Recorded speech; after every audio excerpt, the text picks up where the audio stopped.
If you love watching live sports but you're tired of paying high prices, it's time to take control of your TV experience and get Sling. Live TV starting at just $35 and only $10 for your first month. At Sling, your favorite channels like NFL Red Zone, SEC Network, and more all come together for less. And available now, the Barstool Sports Channel, streaming for free exclusively on Sling. The content from Barstool you love with some brand new shows coming to our Sling channel and our Sling channel only. Whatever you're into, football, baseball, basketball, soccer, or hockey, Sling is where you can find the live sports you love all in one place. Go to sling.com/barstool to sign up now and get your first month starting at just $10.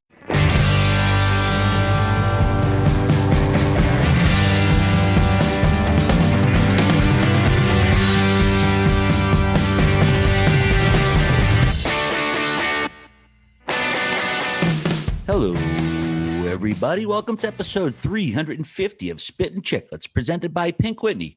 From our friends at New Amsterdam Vodka here in the Barstool Sports Podcast family. What's going on, everybody? We got a couple more eps of interviews for you to finish off the summer. And today we got a best of, a nice and chunky one for you. Mikey Grinelli is joining me for the show. What's up, buddy?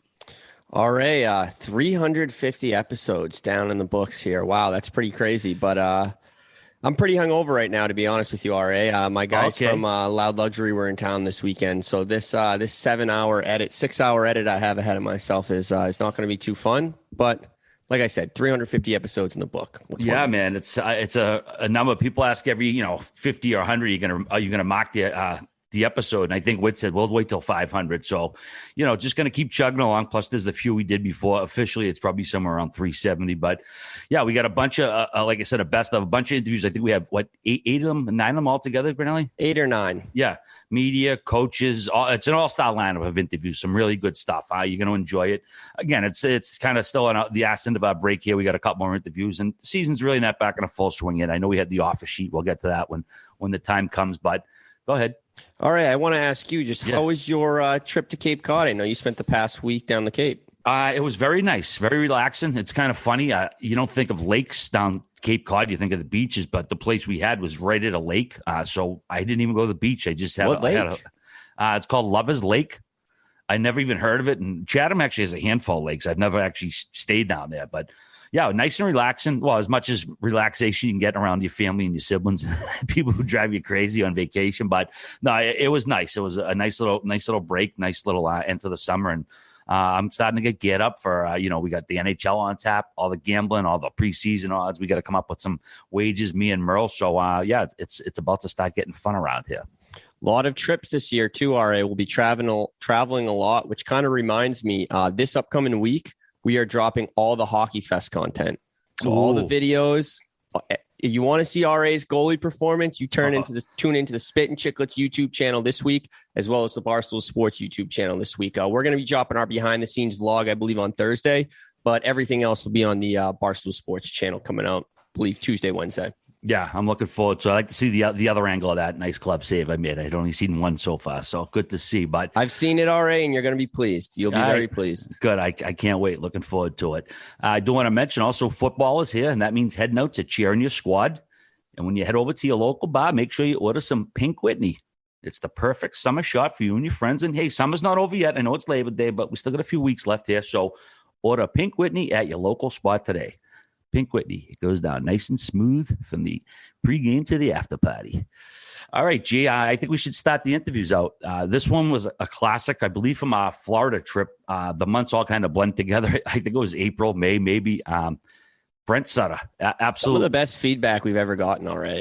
Yeah, we went into this one kind of blind. We didn't know what to expect, and it ended up being a Hall of Fame interview. So without further ado, we're going to send it over to Brent Sutter. Well, I'd like to welcome our next guest to the show. He played over 18 NHL seasons with the Islanders and Blackhawks, winning 2 Stanley Cups on Long Island back in the 80s. He's won 2 World Junior Gold medals coaching Team Canada and a Memorial Cup. He also spent 5 years coaching the Devils and Flames before returning to Alberta, where he currently serves as president, general manager, and head coach of the Red Deer Rebels of the Western Hockey League. Thanks so much for joining us on the Spittin' Chicklets podcast. Brent Sutter, how are you doing, my friend? Hey, doing awesome. What an intro, Jesus! What has this guy not done? He drives the bus. You drive the bus. You too, make the you? lunches for the team. I changed the oil in the engine in the bus. Yeah, make it look mean. Unbelievable. Yeah. How's the arena life treating the team? Are you sleeping at the arena as well, like everybody else? Nope. God, no. No, we need the president. No. What we do, though, is we do have 2 suites for staff. So there's 2 staff that rotate in and out and stay with the kids in the suites. So we always make sure there's somebody always here. The people like someone like myself, I fall under the protocols, the same protocols what other teams are doing, where kids would just be at their billets. So I'm allowed to be at the rink and basically back at the farm. So they can't go anywhere else. How have the players been adapted to it? It's something they got quickly used to? You know what? The players have been awesome. It was at the end of the day, this was really their choice. We gave them 3 options: stay at the billets, stay in a hotel, or be here. And with the protocols that are in place, we had, if you're at the billets, you can only be at the rink or at the billets house, or if it was a hotel, you can be here at the hotel. Well, the kids can't see each other once they leave the rink. Yeah. So this was, I just thought from an organizational standpoint, my son Merrick and who's my senior VP, and my nephew Sean, who's my assistant GM, we just all thought the right thing to do would be for the players to be here, but let's let them have that choice. So we talked to them, and it was pretty unanimous across the board. They all wanted to be at the rink so they could be hanging out with each other and doing things when we're not practicing or working out. So, and we got a lot for them to do here. They got basketball hoops, the ping pong things became the real key thing here. They got tournaments going and stuff like that going on. We got this all set up on the concourse and basketball hoops, and we basically moved the bikes and everything from the weight room upstairs on the concourse just because of social distancing. And they got card games going. Of course, they got all their video stuff going and stuff that they do on their phones, but they have TVs everywhere. There's basically living rooms set up in different areas of the rink where there's couches, and the meals are unbelievable. We got catering service here right at the rink that's been serving the kids all their meals. They've been treated extremely good. So, I wouldn't want it any other way.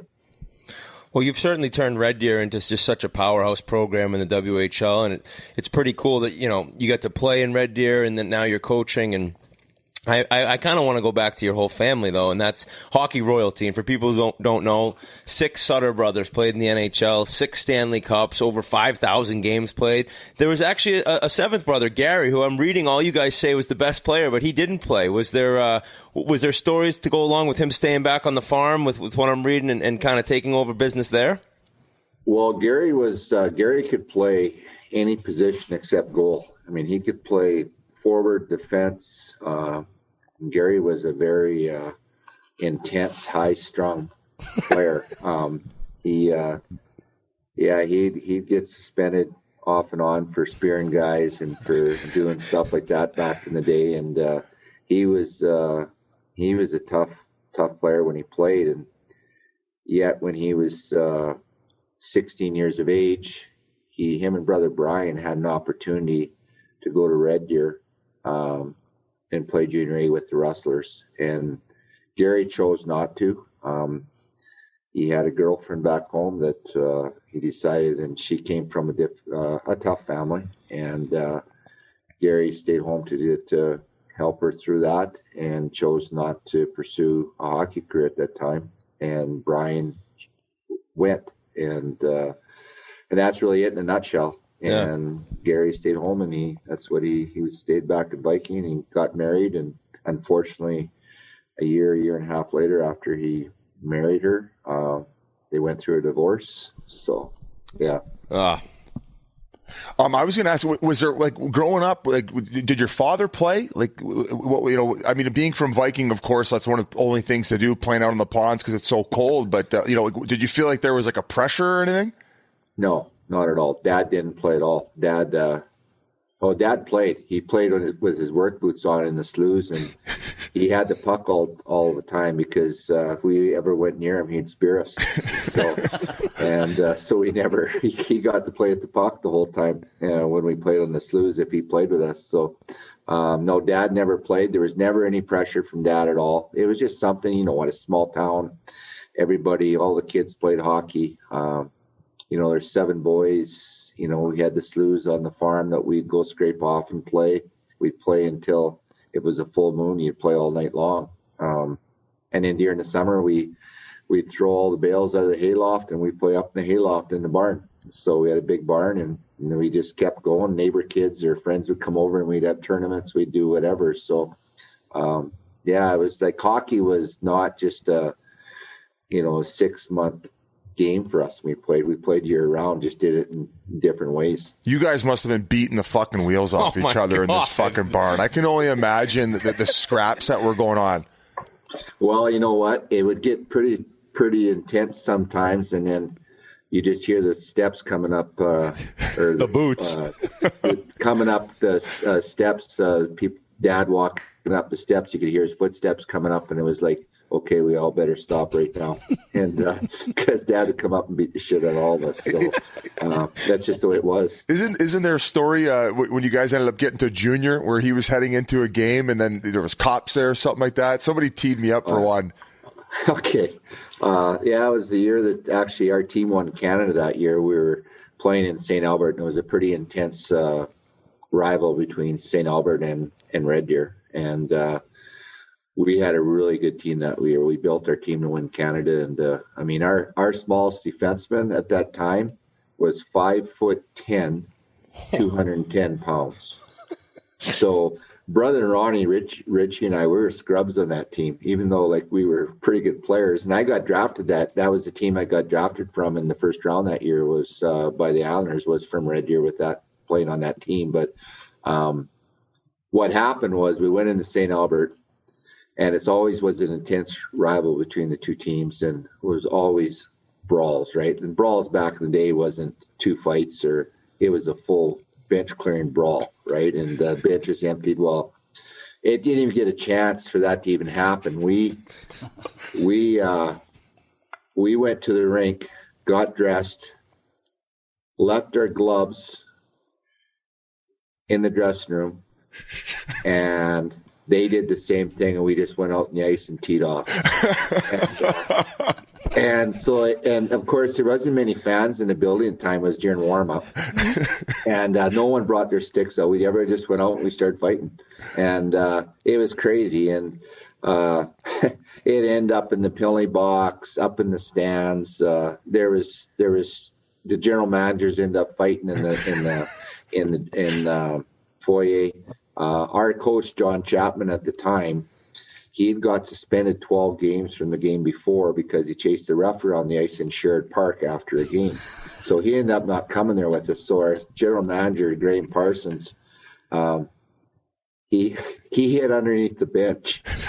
He went out there, and of course, Mark Messier's dad, Doug, is a tough cookie, and Doug is their coach. And this was it was a shit show. It ended up in the concourse. They eventually turned the lights off, and the police came. They shut the lights off, and of course, Mom and Dad are driving up to the game, and it's an hour and just over an hour and a half drive to get up to St. Albert from Viking, and and they pull in the parking lot. Well, when we walked off the ice, the police just basically told us, grab your stuff, get your skates off, grab your stuff, and get on the bus and get out of town. So we were walking on the bus, and Mom and Dad pulled up into the parking lot, and we got all our equipment and you got your sticks and bags, and you're throwing them underneath the bus, and you're walking on the bus, and we're still dressed up, and Dad just walks up and just goes, "You asshole," and turned around and left. That was it. Chip in for gas money for Mom and Dad. And the next morning, brother Daryl was playing in American hockey. He just came back from Japan. And he played in Japan that year, and he came back, and he was playing in Moncton for the Moncton Hawks, and that was the Blackhawks farm team. And we played there on a Wednesday night. I had gotten a phone call the next morning by Daryl at 6:00 in the morning, which was 9:30, whatever, 9:00 Moncton time in the morning, and he's like, holy shit, what the hell happened? This had already spread across Canada. Before the internet. There was no internet then. It was just all over it was just all over the media. Like the news, everybody had it. And they called that Black Wednesday. That night was, that game, to this day, it's still called the Black Wednesday from that brawl.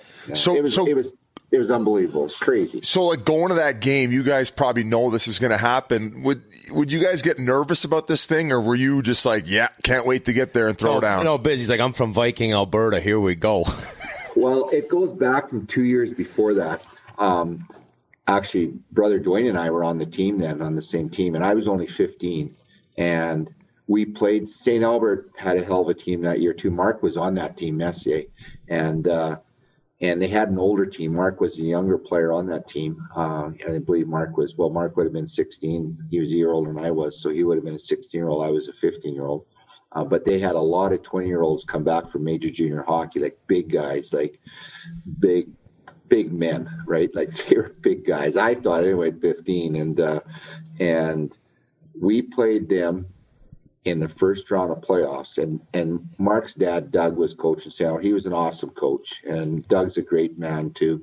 But he was a really good coach, and yet he was tough, right? And our coach, John Chapman, was a tough coach too, like, right? And anyway, we got in this, and it was kind of rival all season long. There was a couple brawls through the regular season, and then in playoffs, we played them, and out of the first 7 games, we brawled 4 times in warm-up.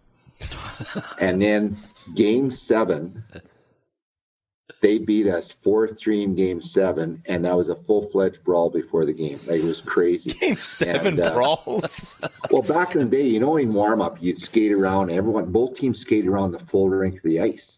Oh my God! And that's what happened. It was brother Dwayne two-handed one of their players skating around, and it started the whole thing in game 7. Well, then we get beat 4-3, so we think we're done, right? So we get on the bus, we come back home, and we had a 20-year-old on our team that was married and had just built a house here, and his name was Morley Scott, and so we all went to his place. Well, we partied there for 2 straight days. No one even went to school. We just partied for 2 straight days. Well, on the second day at noon, we get a call from Chaffee, our coach, saying, we won the protest. We're going to a game 8. We're like, what? And we said, you protested the game? He said, yeah, because we only had 20 guys go out, or 19 guys go out. Back then, that was the rosters. They had 19 plus 3 more came out of the dressing room. So they had 22 guys, and we had 19. And so we had won the protest from the league. So we had to go back the next night and play game 8. Was there a brawl that game too? No, they made us warm up separately.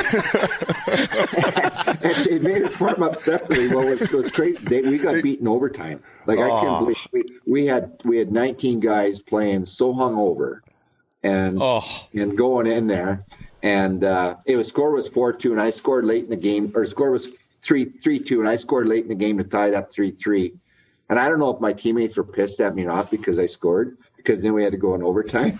But anyway, we go in overtime, and they beat us 4-3 in overtime, and so that carried on. And so the next year, I'm a 16-year-old, and we have a completely different coach, manager comes in. And he doesn't even recognize what this rivalry is like. So we go into Edmonton, or going to St. Albert to play an exhibition game. And this other 15-year-old that played on the team the same year I did, Darren McKay, he comes to us before that day and says, you guys aren't going to dress tonight. Because he brought all these skilled guys and like small little skilled guys in from Saskatchewan, and guys that he had, because he was from Saskatchewan, had no idea what this rivalry was like. And Darren and I were like, yes, we don't have to play this, but we know what's going to happen. So we go sitting in the stands, and we're like, okay, we look at our watches, and we're like, okay, we're out warming up, like being all these skilled little guys coming out. St. Albert come right out in the ice. They shoot the pucks all in our net. in our net from their end and then come down in our end to get the pucks. Well, of course, what's going to happen, right? Well, our players were like, holy shit, because Darren and I were the only two players that came back from the year before. And these guys were like, and they just started teeing off on everybody. And it was a full-fledged brawl. Darren and I just sat in the stands and watched it because we couldn't do anything about it, right? And so then it carried on, right? And then the next year, they had a big older team. We had an older team. They brought Chappie back. Brother Brian was actually partners of buying the team. They bought the team that summer. And they went out and recruited hard and built ourselves a phenomenal team and big team. And then all this stuff happened that year. It led into that big brawl and which they called Black Wednesday. Brent, and you know what's scary about that? Doug's dad, Mark's dad, Doug, he got suspended for life from that game. No way. Wow. Why? What did they blame him for most of it then? Well, I think it was just, I guess, chasing your coach out of the bench. Well, you got to understand. GM. Well, no, but Doug and our trainer Terry Sexsmith went toe to toe at center ice. This and is so old school. Terry, who was our trainer, his nickname was Hook. Well, Terry played in the East Coast League and the Central Hockey League and got suspended for life down there from kicking a guy in the head. And he was our trainer. So he was a very intense, like if we had to get our skates sharpened between periods, you had to almost go out and try to find a way like to sharpen yourself, because you wouldn't ask Terry to sharpen your skate for you. He'd take your skate and turn around and just throw them at you. So no one got their skates sharpened between periods, right? Oh, so, my God. But that was a makeup of our team, and there was some heavy suspensions. Like our general manager got suspended for a year, something like that. But yeah, Mark's dad, got that. And I felt bad for Doug, because Doug was a really good coach, and he was like all coaches back then. They were very intense, and he built tough teams. I respected that all the time. But he was an awesome coach, and it was unfortunate what happened through all that, because it did hurt a guy like Doug from continuing to coach in Canada. Biz, imagine asking that trainer, like, your elbow pad breaks. Hey, can I get a new one? He just Biz would have been okay, because Biz would have been Hook's favorite player, right? Because he could relate. He loved the way Biz played, right? Like, that's the way would have hated like, me. Yeah, well, you would have been in trouble, yeah. Yeah, exactly. I've never heard of a hockey player putting the slippers to somebody like that. That's crazy. But Brent, during this same era, I know you just mentioned you played with one of your brothers, but were there any times you were on the opposite side of one of your brothers in a situation like that popped up during these games? In a fight? Yeah. Like that? Like to a be quite brawl. honest, not in a brawl at all, with us being on opposite teams. Like that, we never played against each other in junior. We all played in Red Deer, and then we all moved from here on to Lethbridge, and then we all went from there to the NHL. So we never played against each other in junior, but obviously we got the NHL. Brother Dwayne and I were in the Islanders. Brother Ronnie Ritchie were playing in Philadelphia. So there's four of us. And the first game we played, of course, they make it a big thing with TV and everything. They got four brothers on the ice, two in each team, and we got into a scrum, and then all the teammates of both teams would just come in and break it up. Like, you guys are brothers. Like, what are you doing? Like, so nothing ever happened that way where we actually got into a situation where we dropped our gloves and fought each other. No. Brent, I'm curious. You mentioned you're a first-round pick of the Islanders. The year after getting drafted, you played in the WHL with Lethbridge. And then just 2 years later, you played half the year in the Dub, and then half the year with the Islanders, lit it up, and you go on to win the Stanley Cup. Were you called up from the WHL halfway through that season? How did that work out? Well, the year before I got called up, back in the rules were different then. The Islanders had gotten a bunch of injuries, and they came out on a Western road trip. And I was an 18-year-old playing that year in Lethbridge, and half our team from Red Deer went on to Lethbridge along with our coach. So we had 10 players off the Centennial Cup team, plus our coach went on to Lethbridge. Well, anyway, we had a pretty good team still, and anyway, I was having a good year, and I got the call that they wanted me to play 3 games There was a game in Calgary, then the next night in Vancouver, then 2 nights later in LA. Because Trotch was out, Steve Tambellini wasn't playing.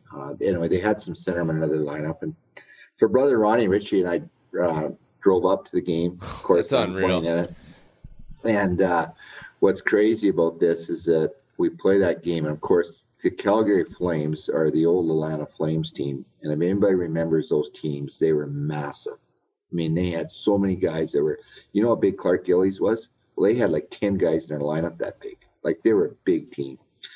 And the Calgary Corrals were the game they didn't have the Saddle Dome at the time, which we know what the Corrals like, right across the street. Yeah.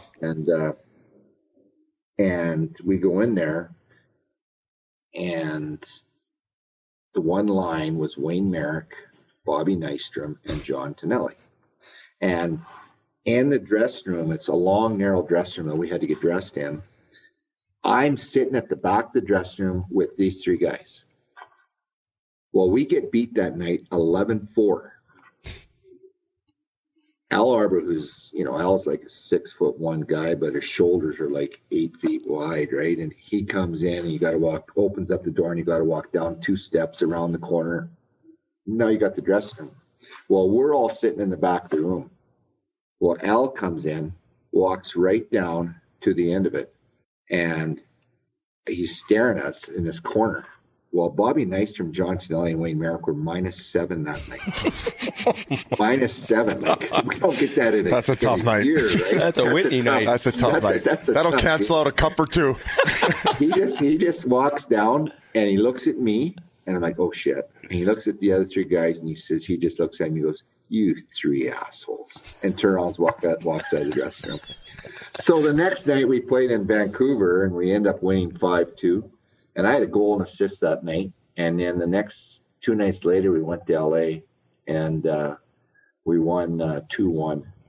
And I got an assist in the first goal and scored the game winner with 3 minutes left. Man. And so anyway, I leave there and they sent me home after. Al comes in the dressing room, tells the players. I already knew that I was going home. And Al comes in and says, guys, like, awesome, great game.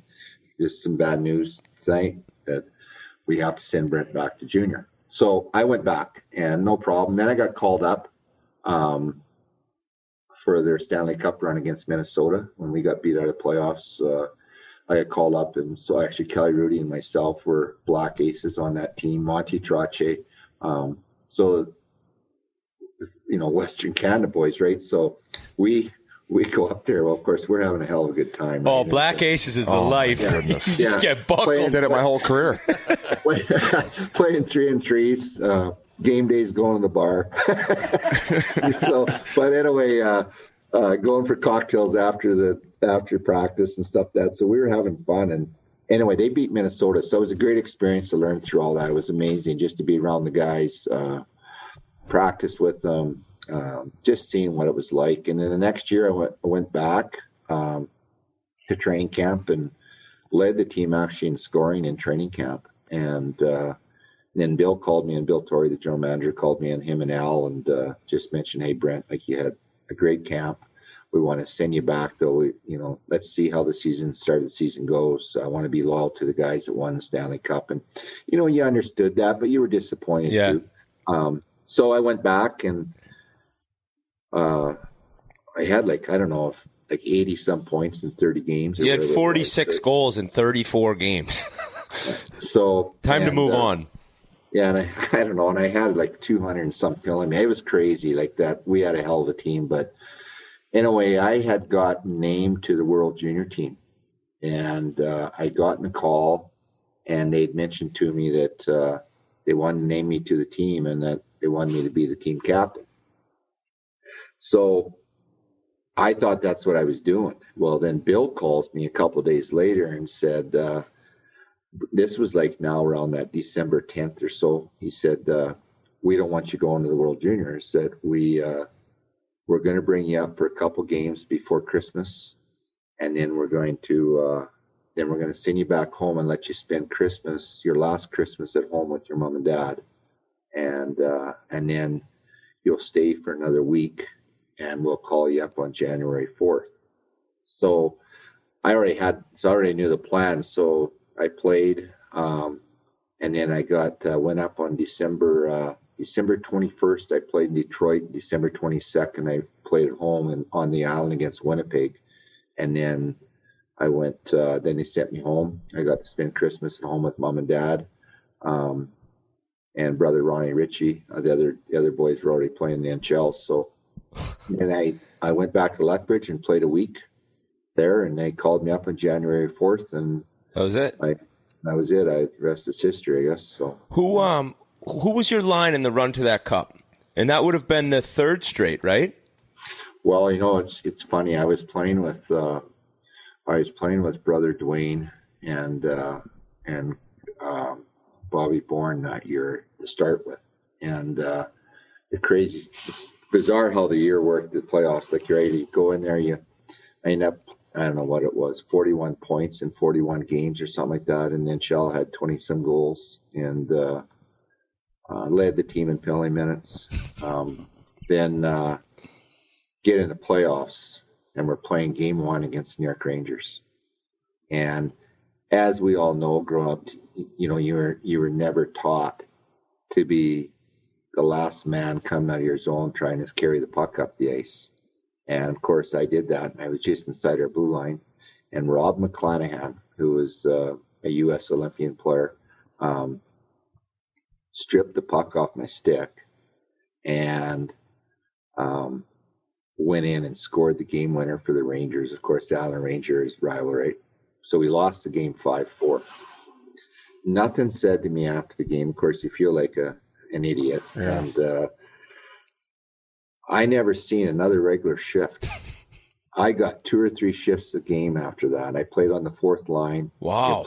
You're playing against the other team's tough guys. I never played hardly at all. And, and the guys kept coming to me like, what's going on? What are they telling? I said, nothing, guys. Like, I just got to do my job. This is what I'm told to do. I don't have answers for you, right? So I'm just going to keep playing the way I do. And I'm only getting 3 shifts a night. I only get 3 shifts a night. It's not about me. It's about winning a Stanley Cup, right? So whatever. So we get into game 2 of the Stanley Cup Finals against the Vancouver Canucks. We win game 1. Game 2, we're up like 5-1 or something in the second period, and we had a power play. And a face-off was in the offensive zone, in Vancouver's zone, and of course we got Trotch and Boss and Dennis Potvin. We got the power play on the ice. Well, Al comes and taps me on the shoulder and says, go take Trotch off. I'm like, pardon? Yeah, like, sorry. And he goes, get out there. So I went and I tapped Trotch. And of course, Trotch is an awesome team guy. And he gave me a tap on the shin pads and took a face off. And we scored on the power play. And I didn't get off the ice the rest of that game. I was out every second shift, played with everybody. And then we get into Vancouver. He starts me in the opening night lineup in the Stanley Cup Finals Game 3. So the way we go, play the game, take a regular shift. I think it was first star of the game or whatever. And then get into Game 4 and same thing, play a ton. And we win the Stanley Cup, right? You win and everyone's partying in the dressing room after the game. And Jim Pickard, our equipment manager, comes in and taps me on the shoulder and says, Al's nickname was Radar. He said, Radar wants to see outside the dressing room. I'm like, what? Like, we just won a Stanley Cup. Like, team meetings. Yeah. I didn't like your third period, Brent. Celebrating with the boys. And he comes, I walk out of the dressing room and he's standing there. And again, he's a broad-shouldered man and just an awesome guy. And he walks up to me and grabs me right underneath my throat like this and squeezes me like this. And he's got his hand underneath my chin. And he says, what did you learn from this? And I'm like, pardon? And he goes, what did you learn from this? And I'm like, I'm not really sure where you're headed with this one, but I don't know, like winning, like what are you supposed to answer, right? And he goes, I just made you the toughest son of a bitch in this league, and you're going to have a long career. So enjoy this Stanley Cup. No shit. Wow. And I played 18 years, Oh, and I was able to weather through a lot of stuff mentally. And he really, Yeah. as hard as it was, he made me be a great pro and understand the mental toughness part of the game at a really young age. And yeah, so, and then Al was my coach for 10 years, right? I was like a second son to him. He was like a second father to me, I guess I should say. He was unbelievable the way he was. And, we had great communication there on. I had a lot of respect for Al. One of the best to ever do it, Al Arbour. Everyone knows that, but it was so different back then, like coaching, and things have changed so much. And I know he was probably pretty quiet when the guys asked you if he said anything. You're like, no, but occasionally would he tell guys good job? Was there pats on the back, or really none of that? You know what? Al was a great player's coach. A lot of the guys in that dressing room had played for Al since he came in the league, since he started coaching Oilers back in, I believe it was in 75 or whatever year it was, 74. So he'd already been their coach for 5 or 6 years, right? So Al was a very intense coach. But he had a great knowledge of the game, and back in the day, guys, like there was no video, like, you didn't have assistant coaches. He was the head coach, and there was no other coaches on the bench, so he ran the whole bench. He was, he used to come in with a hockey stick, and if he didn't like the way you were playing, he'd come and drill you as hard as he can with a hockey stick right in the shin pad. And then he'd just look at you in his eyes through his glasses, and his glasses would hang down halfway down his nose, and he'd push his glasses up, and all he'd do is look at you, and you were like, oh, shit. So everybody knew, but everyone had such huge amount of respect for Al. They loved him as a coach. He was, Al was a great coach. His record speaks for itself, right? For years, he was the second winningest coach in National Hockey next to Scotty Bowman, and then Joe Quenneville passed Al. So, it was years that you look back, and actually a lot of times you like to have do-overs. Guessing Radau was a MASH nickname, right? Yeah. Well, he got his name from his glasses he wore when he played, right? He was a defenseman for the St. Louis Blues. Wow. Defenseman for the St. Louis Blues, and he wore glasses, and he had the white strip around the middle of his glasses so his glasses wouldn't break, and he wore a strap to keep his glasses on, and he played defense. And Al, if you look back on, and they obviously don't, but you look back on it and you see games back in the 60s and stuff like that, Al was a phenomenal shot blocker. Like, he'd throw his face down in front of anything. Like, when Al was a great defensive defenseman, and he was a big man, like, if you look at some of his highlights and stuff, that is pretty cool to watch. I knew you probably weren't thinking coaching back 40 years ago, but how much of his coaching style did you incorporate into yours years later? Well, you know what? I think you learn a lot from all coaches you played for. I think we all do. Al was John Chapman, my coach in junior, was a great coach. He taught me how to be a pro. He taught me how to play both ends of the ice. Chappie had played in the minors for years, and he coached Lanny McDonald in Lethbridge when they were playing in Junior A before Lanny went on to the Medicine Hat Tigers, and they were called at the time the Lethbridge Sugar Kings. But Chappie taught me how to, the fundamentals, how to play the game the right way. And I went on, and it was just like, I don't want to use the word easy, because it was never easy to get to the NHL, but you had such a good understanding of the game coming out of junior, you knew. And Al really appreciated that. That's why he put me in a lot of key situations, because I wasn't like a young player. I had to be taught those things I already knew coming in. And so I learned a lot in junior, but Al taught me how to be a great professional and how to handle situations. I had a lot of respect for Al, and I think even to this day, there's certain things that I look back on if I'm standing watching practice, and things are going through your head, and you're sitting there going, okay, well, in this situation, how would Al do come up and react to this player for doing this or this and this. And it's been always kind of a calming influence. I think every coach, I mean, I played for Brother Darrell, I played for Mike Keenan, I played for Glenn Sather in Canada Cups. I had other great assistant coaches through the process, and you learn from all of them. Craig Hartsburg, I played for Hartsey. You learn from all your coaches, and I think they all have helped me in my coaching in different ways. But it's funny, like I still use things like Al used to come and shut the lights off on us in the dressing room. And it was crazy, but it was a really interesting thing how he used to do it. He would come in and tell us to lie down and put our feet up on our stalls. And this would be between periods. And so we'd lie down and put our feet up in stalls. And he'd shut the lights off and he said, okay, clear your minds and think about something.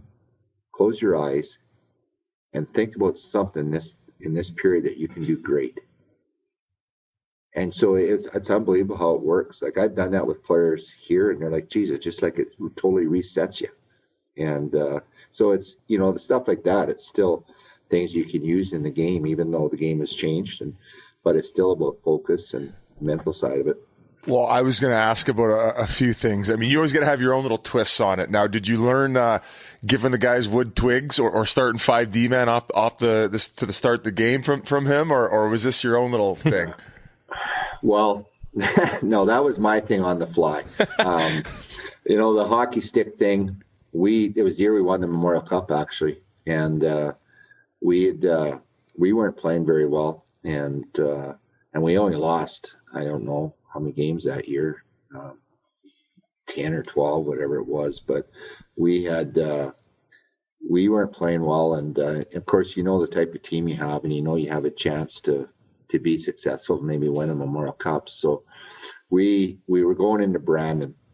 And so I went to Radar, my equipment manager, and I said, Radar, go down to a sports store or to McLeod's or whatever and just buy 24 wooden sticks.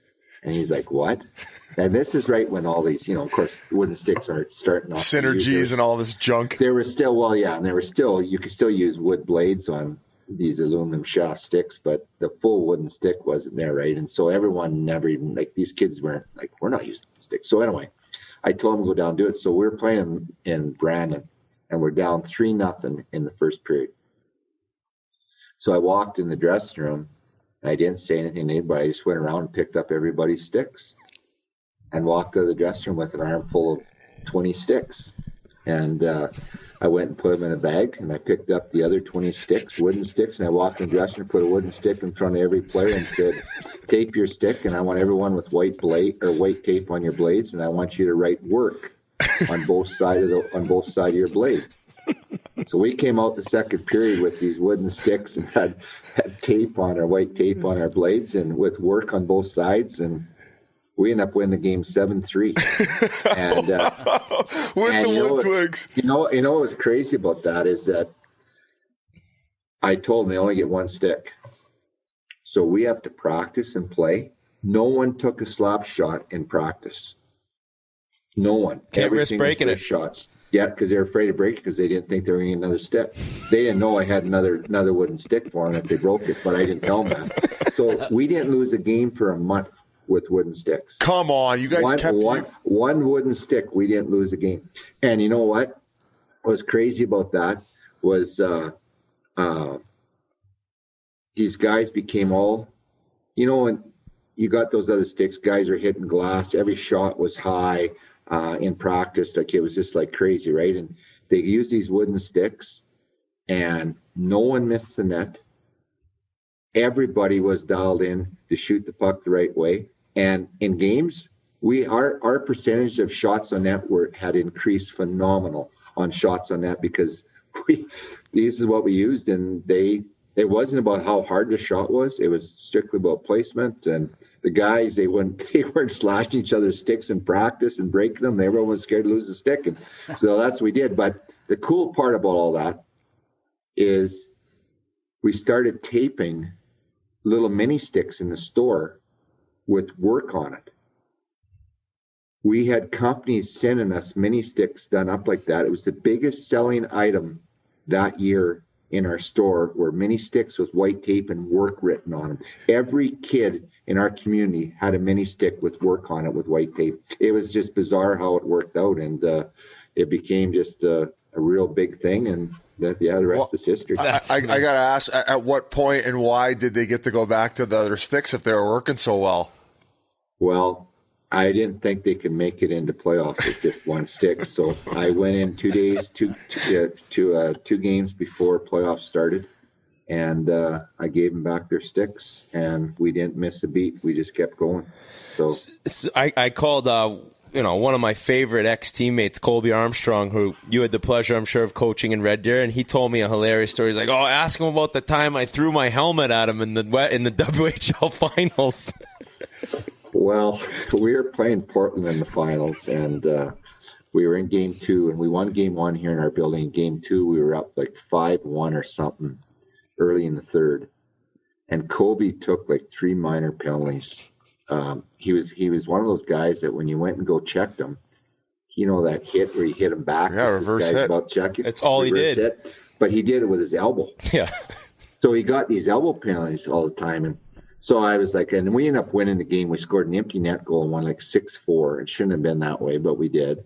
And they've gotten 2 or 3 power play goals on us with Kobe in the penalty box in the third period. And so we go into Portland, and it's game 3, and Kobe took 2 minor penalties with the same Jesus thing. Army. In the first period. So I was pissed. So I go in the dressing room, and I said to my assistant coach, before I went in there, I said, watch this. I said, I'm going to get Kobe's, get him rattled, but he's going to go out and he's going to play like a stud the rest of the night. So I went in and I just said, Kobe, like, are you scared? Like, are you a pussy? Like, is this what you play? Like, are you scared to get hit and make a play? Like what? And he stands up and he looks at me, and I'm at standing, and now imagine it's a rectangle dressing room, and you got stalls at the end of the dressing room, stalls on the side, and where I'm standing, there's a whiteboard, big whiteboard. He stands up and he goes, I'm not fucking scared, and I'm no pussy. And he took and he threw his helmet right at me, went right by my head, hit the whiteboard. I looked at him. I walked out of the dressing room, and I looked at Dallas, and I said, you watch. He's going to be unbelievable. He was star of the game. The next 2 periods, he was lights out. And you know what? He was awesome from that point on. Oh, shit. And that's the story. It was just. You got him fired up. Things that happened. Oh, and I love Kobe to death. He's a good man, and he was a great player, and he played, I don't know. We had a really good team then, and I was really close to the guys, and even to this day, you still connect with a lot of them. Kobe, he's on TV. I'll text him every now and then, say like, "What the hell are you talking about? I can't hear what you're saying. You're just, you're just stumbling through your words." So he was, and then I asked him, because last year during the hub, you guys remember when they interviewed Kobe, he had 2 jerseys hanging behind him, a Pittsburgh Penguins jersey and his Red Deer Rebels jersey. Well, this year he doesn't have the Red Deer Rebels jersey. No shit. Right? So I kind of give him a shit about that too. I'm like, yeah, you forget where you came from, bud. Hey, I got to go back just quickly because we kind of jumped away from the Islanders, and you won that 4th straight cup the Islanders did against the Oilers. And I've talked before on the podcast about Gretzky mentioning like they left that night and they saw all you guys icing down and kind of realized like what it took to win. And you come back and you're going for your 5th straight, and the Oilers took it down and they got there first. And did you notice when that series started, it was a way different Oilers team than the year prior? I know the guys were a year older, but did you kind of realize we're in one here going for that 5th? Oh, for sure. I mean, You look at the year before when the Edmonton was a dime, had all these great young players, right? Gratz, Mess, Curry, Kevin Lowe, Paul Coffey, Grant Fuhr, Glenn Anderson, on and on and on, right? Partridge in a pear tree. only all superstars, right? And of course we had a great team too. And we were playing Boston in the semifinals, and it was Game 6 in Boston, and the Oilers had already won their series. And I believe they swept somebody. I'm not sure who it was. And the media in the pregame, after the pregame skate, the media were like, well, there's no team here like in this division's ever, or this conference is going to beat the Oilers. Like, it doesn't matter whether you guys win this, you guys are going to be done too, right? You know, that just fired us up, right? You're telling the Stanley Cup champions this, right? Yeah. Well, we went out and beat Boston that night, and we were wired for that series to come. And we ended up beating the Oilers 4 straight. And Gretz brought that up. You know, we all have heard that, and I truly believe that. I think they learned a lot from that series on how to be a champion and how to play like Stanley Cup winners. And we had to play them the next year, and we lost the first game 1-0 in our building, won the second game, and that was the only time at that point in time. They did it the next year, I believe, with Philly and Edmonton the next year too, where it was a 2-3-2 series, where you played 2 at home, went into visiting building, played 3, and then 2 back home. NBA style, I think. They like, we weren't even close in games 3, 4, and 5 with them. The scores were like 6-1, 7-2, whatever it was. Like, they were just they were on a roll. But you know, in fairness to ourselves, the team had gotten older. You know, we were banged up pretty good. It was a lot of hockey to play back then, right? My God! 4 Stanley Cups, the amount of playoff games you're playing, and our opponent was lights out. Now, of course, and all the stars, and it kicked them off, obviously, for them to do what they did after that. But you know, they deserved to win that Stanley Cup. They were a phenomenal team, great players. You know, it's crazy. Off that group, I played with a lot of them in the Canada Cup in '84, and after they won the cup, and Slats was the coach, and so you got to know the guys really pretty well. Like, there was Gretz, Mess, Koff, and myself are 4 of the players that played in all 3 Canada Cups in '84, '87, '91. So you got to know them pretty well from being teammates of theirs, and just the way they looked at the game. I learned a lot from them too, just through the Canada Cup situations. But they were definitely an unbelievable team, and they were for years after that. Brent, when they beat you, did you know basically that the torch for dynasties had been passed essentially then? Or did you guys think, all right, we can get them again next year? Well, you always want to believe you're going to come back. But then, you know, I think some of the business parts started kicking in too. We started having some contract issues with some players, and you know, and then guys started leaving the team, and then you got to remember something too. The Islanders, through those 4 years, were drafting, you know, every year in the bottom part of the draft. Right? Yeah. And eventually, you know, your talent changes, and that's kind of eventually winning all those Stanley Cups. Eventually, over time, caught up with the Islanders, and you know, and eventually your level of skill in your team drops off. You know, I was there for 10 years, and when I got traded, I was the last, for 2 years on the team. I was the last player that ever played in that Stanley Cup the last 2 years of my career in the Island. So it was just Alan, myself, and Bill were the only three people. Our trainers had left. We were the only 3 people still left from the Stanley Cup years.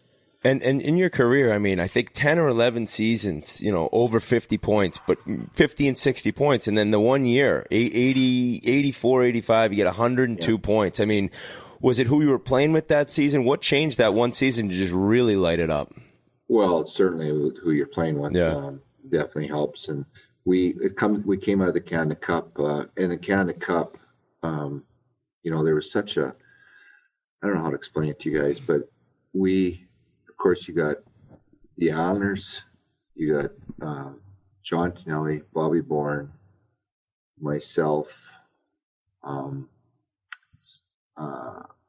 Like, was Potvin there? Was Potvin in Canada Cups?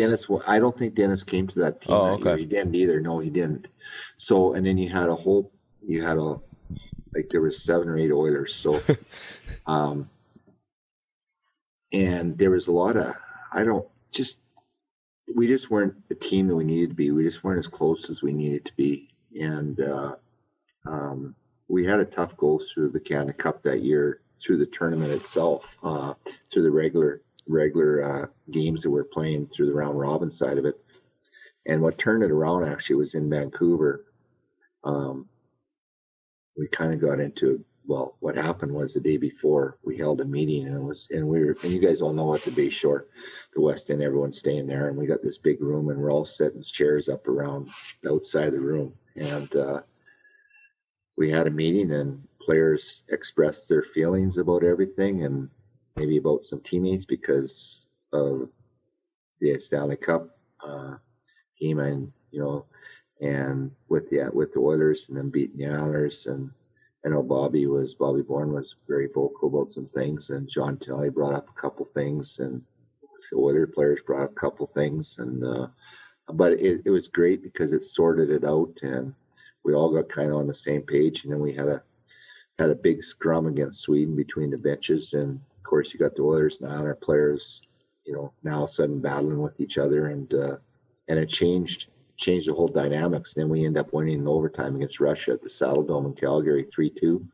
And there was myself and Johnny and Boss, and Paul Coffey was the one that started that whole play after breaking up a 2-on-1 against us, and then went down the other way, and we ended up scoring. And then Slats put the three of us together, and then we went back to Long Island. And you guys know, like, back in the day, you went to camp to get in shape. Yeah. Right.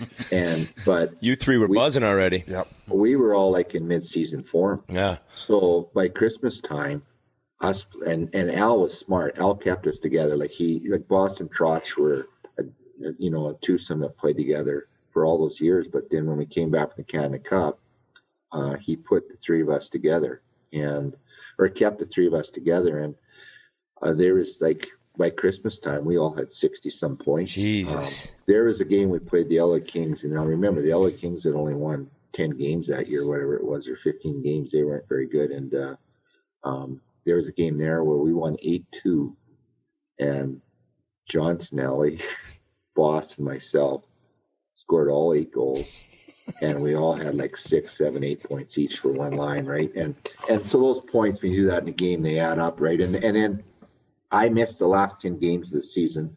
I had separated my shoulder and missed the last 10 games. And I came back for the last game. I missed 10. They came back for the last game, and JT got his 100th point that night. So Boss ended up with 120-some points. I ended up with 100, whatever it was, and JT ended up with 100 right on. So amazing. It was really. Again, I think it had a lot to do with just being in shape when you got there. Like, we were in game shape already because we had already been playing these high level intense games like Stanley Cup playoff games. And so we were further ahead. And I was very fortunate to play in that Canada Cup team because that year they named 30 players to the camp. And Brother Brian had got named. And I was training with Brian in Brian's garage in Sylvan Lake, and working out with them to get him in top shape to go there. And so we were pushing each other for quite some time, training and stuff, because he was obviously very excited to go. Well, they got there, and that was the year that Trotch decided not to go to Team Canada. He used his treaty card to join the U.S. team instead of Team Canada. So Bill Torrey was the GM in Slats, and I got a call from Alan Eagleson. This was they reported on Friday, and this was Monday, and I got a call from Alan Eagleson. He called me and said, "Hey Brent, Alan Eagleson here. We want you to come in and join our team in Montreal." And I was like, "F you," and I hung the phone up. I thought it was someone messing with me. They'd already named it. I wasn't expecting. I that's exactly what I said to him. I went F off, and I hung the phone up. I thought someone was just screwing with me. And then about 2 minutes later, the phone rings again. It's Bill Torrey, and he says, "Brent, that was Al Nicholson. We're inviting you into our camp here." And I was lucky because I had been training with Brian, so I was in pretty good shape. So I went in there, and I ended up making the team. And that was the year that Peter Stastny had naturalized to become a Canadian citizen because he was playing in Quebec. And so he got named to the team that year too. So it was definitely unique how it all happened. You mentioned the situation with the Island, or not the Islanders, against the Rangers, and you guys ended up going on to win the Cup. Was that the same year you ended up having the off-ice issue with an Islanders fan, or a Rangers fan, excuse me? Are you talking about after we won the Cup? After you won the Cup, I don't know if you guys went to a basketball game or a baseball game. Yeah, well, it was about 4 days after, and Brother Dwayne and I took our wives to the New York Mets game at Shea Stadium, and we're having some drinks, and we're sitting in the stands drinking beer and whatever, eating hot dogs or whatever, and that we all do when we go to a baseball game, and both of us have to go to the bathroom, so we get up and we walk to the bathroom, and we're standing there at the urins, which men do, right? And there's Dwayne's down, and there's a urine between us, and there's me. Well, then this person comes in between us, and of course, you kind of look over and you don't even pay attention. Well, then all of a sudden I hear, it was pretty funny. This guy turns, instead of pissing in the urine, he turns and he pisses all down Dwayne's leg and into his shoes. And Dwayne had these brand new white shoes that he bought. Like back then, like of course, and that's when the designer jeans started coming out and stuff. Instead of wearing Wranglers and Levi's stuff, in New York, everyone's wearing these jeans, and you always wear these cool shoes with them. Well, Dwayne bought these brand new pair. They were like whitish, creamish shoes, leather shoes. Well, this guy filled his shoes right up, and then he turned around and ran out while Dwayne isn't even done. He turns and starts chasing this guy. Well, I walk out, and this guy's darting down the concourse, and Dwayne's standing there with piss all over his leg and in his shoes and stuff, and this guy turns around. He's got a New York Rangers jacket on and a hat, and he turns around and gives Dwayne the thing, and he goes, F you, Sutter, I hate you. And kept running. So we go back to the stands, and Dwayne now is like, he's mad, upset, obviously, and he's wrecked his shoes. He's got piss all over him, and he's sitting there, and he's stinking, right? So we get in the car, and we drive through the Midtown Tunnel in New York, and the car just reeks with this guy urinating on Dog, and he's got his shoes on. And I said, Dog, get those shoes off and throw them out, because it's off. So Dog stopped the car, took his shoes out, and threw them out the window on Long Island Expressway. What a piss and run. I told Brother Dwayne's name is Dog. I said, Dog, it just goes hand in hand. Your nickname's Dog for a reason. You piss on tires or on hydrants, stuff like that. This guy pissed on you. He got even with you. Oh, no. Sorry for butchering the start of that one. But speaking of nicknames, do people still call you Pukey? Yeah, you know what? I know it sounds awful, but it's been my nickname since I was 5 years old. I had back home at Viking, we had out on the farm. We had the long bus ride, so we get picked up at 10 to 7 in the morning and get dropped off at school at 8:45. And back in the days, the roads have all changed now. Back then it was curbs. You'd take the roads were built around the sloughs. Now they're built through the sloughs, right? So we had an area where we had to go on the bus, and it was bad, a hilly, windy road, and it was about a 20-minute, and you had to go pick up 2 or 3 different homes of kids and then come back and go back in town that way. And I always got sick on the bus in grade 1 right then. I could not go through that one area of the bus on the trip of our school route. And I got sick on the bus every day for like 3-4 straight months. Oh, man. And then, so this is what was stupid about it. So that was my nickname. That's how I got the name Pukey. So, but what really pissed my brothers off, Gary, Brian, and Daryl, is that it didn't matter how cold it was or how warm it was. The bus driver stopped at that corner, dropped me off, and one of them had to stand with me and stand there for 20 minutes while the bus made the trip to come back so I wouldn't get sick on the bus and take us to school. So it didn't matter whether it was minus 40 out or minus 30 or plus 30. It didn't matter. They had to one of them had to stand there with me because I was their younger brother and I was only in grade 1. So that's how I got the name Pukey. And to this day, everyone at home, that's all they know about me by. And I'm just used to it. It doesn't really matter. When I went to the island, they started calling me Pup because Brother Dwayne's name was Dog. So they just started to call me Pup. So in the hockey circles, I was known as Pup, but in real life, my nickname is what it is. Brent, I want to bring up one of your teammates you mentioned already, goalie Billy Smith. If there was a prototype for the crazy goalie, it was probably Billy Smith. I think he had 2 seasons where he only had single-digit penalty minutes. What was it like working with him, playing with him for basically a decade? Oh, Smitty was awesome. You know, Smitty was a goalie, but great guy. You know, great teammate. Like that, they always said he was the money goalie. And you know what?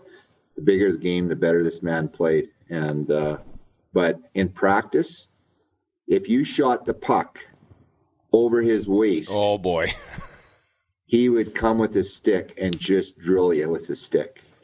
So you had to shoot the puck from waist down, or he'd be pissed off. So everyone knew that in practice. You knew you couldn't shoot high and spinning in practice, or he would friggin' lose his mind. But then as we got close to playoffs, he completely would change his attitude. He'd be pissed at us for not trying to score. No shit. And he was a battler. Like, that's why I called Billy Battler Smith. And he would just be, and he played like that. Like, he was a gamer. And, you know, it's crazy how his routine was when he played. Like, I sat next to Billy in the dressing room on Long Island for years. And there was always one stall between him and I knew not to mess with that stall between us, like, as you know, as a player, the way goalies are. And he'd come in, put his underwear on, set his goal pads down on the floor. And back then, you guys know what the lockers were like, right? They're not like today where they're open on the sides. Back then, they were boxed in lockers, like they had the sides on them. You couldn't see the guy sitting next to you if you sat back in your locker. Well, Billy would sit back in his locker, and I would make sure when guys came, because it was right beside the door that walked out, that no one touched his pads. Like, do not even touch his pads, or else he'll come up swinging, right? So I'd always be like, guys, like, you know, I was like, it was crazy. But anyway, he read Louis L'Amour, those Western books. So he'd sit back in his stall, grab the book, and lean back in his stall so you couldn't see him. And he read the book. He never even listened to one meeting. He read the books through the meetings. Al just ignored him. And he just sat there and read his book while the meetings were going on. He didn't even listen to any meeting or nothing. He just read his book, and that's how he prepared to play. Very calming guy in the dressing room, didn't say much, but awesome guy, like awesome off the ice. We had a lot of fun together. Good man. I have a lot of respect for Smitty, because he was a gamer, and he had his ways of the way he practiced and stuff. But there was one time that he just took off the ice because someone shot the puck and hit him in the chest instead of keeping the puck, and he just went right to the door and skated off the ice. I'm not practicing with these guys, and he played the next night and got a shutout. You know, that's just the way Smitty was, and that's the way the game was back then. Now, a player gets, sent down to the minors, or he gets suspended or fined or whatever, but back then that wasn't the case. Brent, we could talk to you about 5 hours. 6 more hours. This is great, but when you retired, I think it was a year off, and you got right into coaching Red Deer, and all of a sudden, after a few years and a Memorial Cup and a WHL championship, you're tagged to coach the Canadian World Junior team. And sure as shit, you coached the greatest team to ever probably play with Bergeron, Perry, Weber, Getzlaff. It was just that list. And then you win it again in 2006. First coach to ever win back-to-back gold medals for Team Canada. Why did you choose not to go for the third straight? I read it was your decision to not go back and go for the third. Well, you know what? It was, it was just a long time to be away from your team. Yeah. Like, right? Like you're leaving on, and back then it's different than it is now. When I got the position in 2005, I met with Bob. Bob came and met with me, Bob Nicholson, and just said, Brent, would you want to run our program and coach this team for this coming season? And I just asked him, I said, well, what's it entitled? Like, when you talk to me about this, like, do you want me to coach it or what you're doing? He says, no, I want you to change the culture. They hadn't won the gold medal in 7 years. And he says, we want you to run it just like you do Red Deer. So, and when I bought the team with the Rebels, everyone said, well, geez, you name yourself coach, general manager, whatever. Bus driver. Yeah. But I had paid the most money for a junior franchise that was ever sold to that point in hockey, and I could not afford. I had put my whole, we didn't make the money. Obviously, you guys know that these NHL players make now. I had my whole life savings. I put my farm, everything up for collateral. Wow, it's a ballsy move. That's crazy. I could have lost it all, right? And I had a bank that backed me. We did a 10-year loan agreement, and as I paid it off, they would take my land or my house or whatever off as collateral. So I kept doing it, and I couldn't afford to pay for a coach or general manager. I didn't have a choice, and anyway, and just how it all worked out. In our press conference, I don't, to be quite honest, I can't believe I even said it, but I did. I said, we're going to win the Memorial Cup within 3 years with this team. And we won it the second year. And I didn't even know the players. We had 2 players. I helped. Terry Simpson was our coach then, and Wayne Simpson was the GM, and they were partners with the team. I'd owned the team, and they're the ones that sold me the team. And I helped them a little bit through the year that year, just practices and stuff. And but I really liked some of the players. The young kids were good players. But I knew their list was really good. And I went around and watched some of their players and seen that the list was really good. And the next year, when we won the Memorial Cup 2 years later, we only had 2 players from the team that the first year I coached them in 99-2000 season, we only had 2 players in the 01 season back. So the whole culture had to change some. And we worked at it.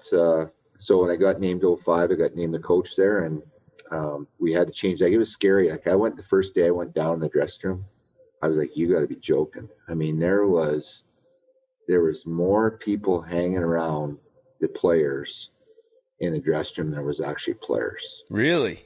It was just terrible. And you got all the equipment companies and stuff like that, and they're right in the dressing room. And I shut everything down. I just came in and said, no, nothing's happening inside this dressing room. The only people allowed in this dressing room are the players, coaches, and trainers. That's it. If you want to do media, it's outside. You want to do whatever, it's outside. These kids got to learn and understand the focus point of how this has to be done. And it was definitely a change. And we had a great team, right?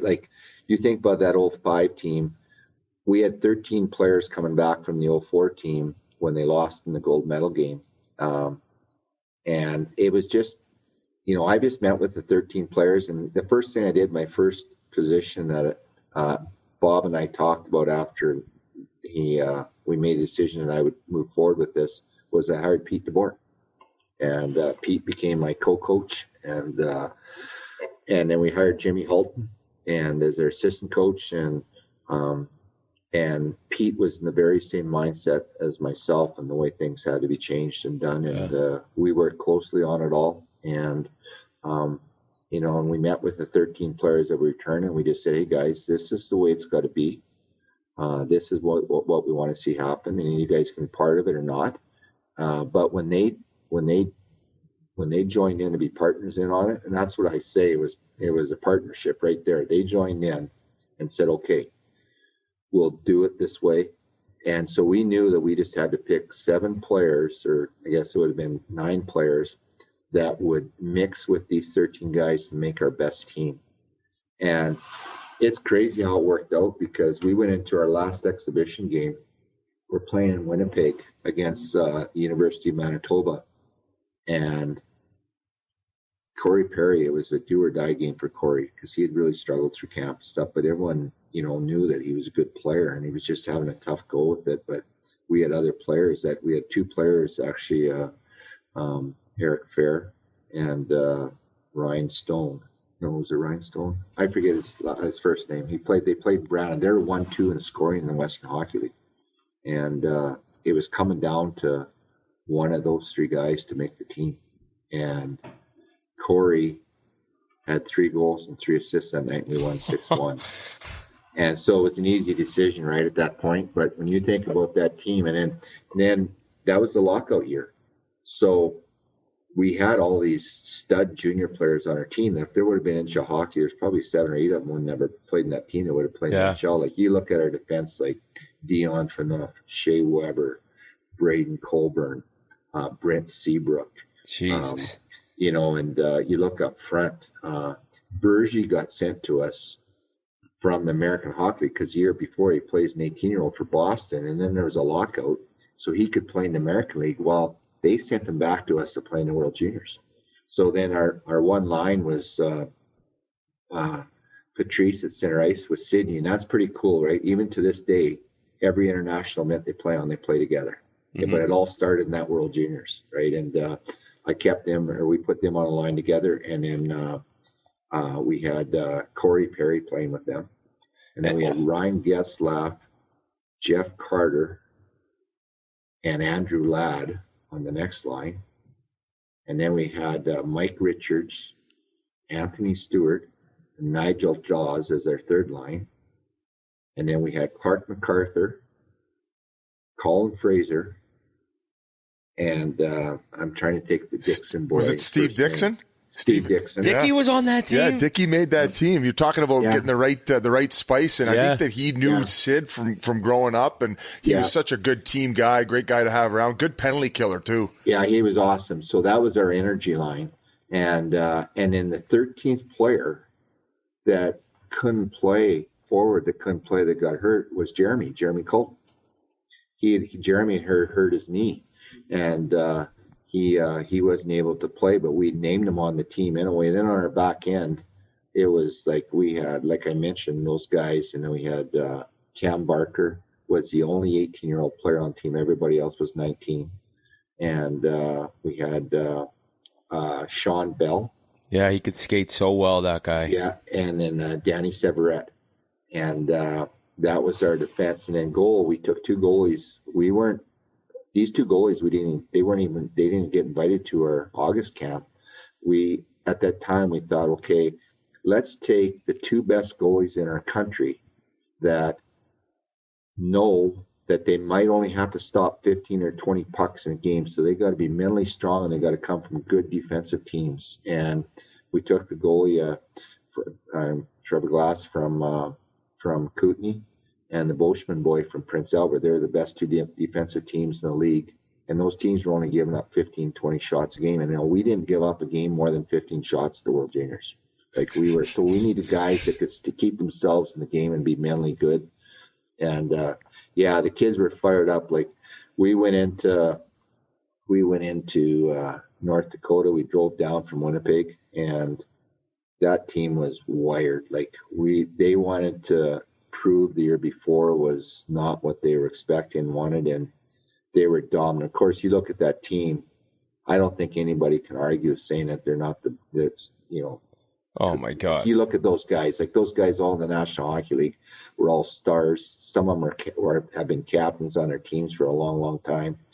It was just a phenomenal group of young men that were great players that became a real close bond. We kept things tight just amongst the team as far as outside distractions, and full marks to everybody for doing that. Like it was a huge commitment by everybody, but those kids dialed in, and to this day, that group of players was very unique and was a phenomenal group. And that was the year Sidney got drafted. Like Sidney was 17 that year, but him and Patrice set the tone on how practice had to be. Like those guys, they treated every practice like it was a game. Like it was unbelievable. So it made, of course, those guys being such, phenomenal players at that age, it really pushed everybody else to a different level too, right? So as a coach, it wasn't a hard team to coach in that sense. It was just getting everyone to check their egos at the door, and let's just become this type of team. And I think we only gave up 6 goals or whatever it was the whole tournament, scored 40-some. And then next year we only had one guy, Cam Barker, came back in 06. We had to start with a whole new group. And we won again. Unbelievable. Yeah. Well, Brent, I mean, listen, we said we could do this for a while. We've kept you long enough. We'd love to do round two. Army said you have a beautiful place on Lake Sylvan, and maybe we'll just invite ourselves over sometime when we go to the Stampede. I'd love to have you guys. Hey, awesome. I listen to you guys often, and I really, really enjoy it. So No, this was a blast for us. It's a pleasure. It, Hey, so. Brent, you sold enough mini sticks, you get a place on the lake, eh? Yeah, they're hanging up in my man cave. Some of them. Well, we thank you once again, and that was one of our top interviews. So man, we'll have so a great fun. one. Good luck the rest of the year. Guys, thanks a million, guys. Appreciate it. Thanks so you. much, Brent. Appreciate you listening. Take care, guys. Take Bye. care. Once again, big thanks to Brent Sutter for jumping on with us, man. Just an unreal interview, some incredible stories, and hopefully you enjoyed it again or for the first time if you missed it the first time.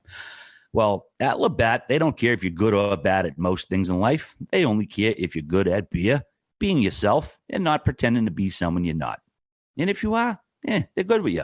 After all, if you choose Labatt Blue Light, you're good at the most important thing there is, beer. We already know you're good at watching hockey, so be good at beer too with pristine Canadian Pilsner Labatt Blue Light. We're going to be working with Labatt Blue all year, and we got some exciting content coming up, so grab a pack and enjoy. Season's going to be here before you know it. All right, next up on the docket, another, not to keep patting ourselves in the back here, but another Hall of Fame interview. Shane Corson, unreal interview, absolute legend for many teams. So, again, instead of babbling, we're going to just send it over to the legend himself, Shane Corson. Well, it's a real pleasure to welcome our next guest to the show. Taken 8th overall by Montreal in the 1984 draft, this bruising left wing would go on to play nearly 1,300 regular season and playoff games with Montreal, Edmonton, Toronto, St. Louis, and Dallas. In addition to 19 NHL seasons, he also represented Team Canada on the international stage, playing in the 1991 Canada Cup and the 1998 Olympics, among others. Thanks so much for joining us on the Spit and Chicklets podcast. Shane Corson, how's it going, my man? Thanks, R.A. Did my mom send that bio of mine to you guys over there or something? Yeah, another $5. I'll give you another paragraph. Hey, R.A. Yeah, I'm sure she sent it over to you, but all I'm hoping for is that there's a Hall of Fame where they combine the off ice and the on ice. I think then we'll all have a chance to be in the Hall of Fame. That's what Terry Ryan told me. He said nobody better off the ice than Shane Corson. He gave me like 10 voice memos about you. Yeah, TR is a beauty. Hey. Not much I can say about TR. I think he's done it all, and I think he learned it all from his dad, to be honest with you. I've spent a few nights with him and out east, and they're a lot of fun. I'll tell you, I don't remember any of them, but they were good, I think. Oh, he'll remember. He'll tell you, too. Oh, I don't remember, but he does. I know he calls me the next morning and says, "Oh, do you remember doing this, this, and this?" I go, "No." Nope. Then don't tell me. Exactly. I don't want to hear it. Don't tell me anything. I don't want to hear any of it. Biz, he mentioned we could be in the Hall of Fame. You could even DJ there, dude. They'd let you sort of sneak in, be like that fifth liner in the Hall of Fame. I would have liked to have DJ, and I'm skipping forward here because we were going to save it for later. But he told me you ended up opening up your own restaurant in Montreal when you were there called Shane's. Yeah. And I actually met a few of the guys that worked there at the time who ended up becoming famous. One of them, Jeremy Charles, who was a chef there. Yeah. And then Sam Roberts. Yeah, great kids, man. Sammy and Charles have seen quite a few things go on in Montreal, I'll tell you. But I don't know. My buddy actually was a buddy of mine that I grew up with in Barrie, Ontario, was a beautician too, and he wanted to open a restaurant bar. And I'm going, oh my God, just what I need, another bar in Montreal that I can go to, and it's free, boys. So we opened her up, and we had a lot of fun. But I'll tell you what, it was a lot of fun, good place to be. And those two guys you mentioned, they were super people, and it couldn't have happened to two better guys. They were great kids, worked hard. And you love to see good people and hard workers become successful. And both those guys did that. Was Sam Roberts playing at the time? Would he play live music there? Yeah. He played some live music at the restaurant bar, more of a bar, to be honest with you. And he'd take off to do some shows, like live shows, and we'd all go watch and support him. And he was just an amazing person and down to earth and incredibly talented. Unbelievable. Biz, sorry if people don't know, are they musicians? Because I'm not sure. I'll let Corse take that over. Yeah, Sam's a big musician here in Canada. He's done real well for himself, and Jeremy's a big chef.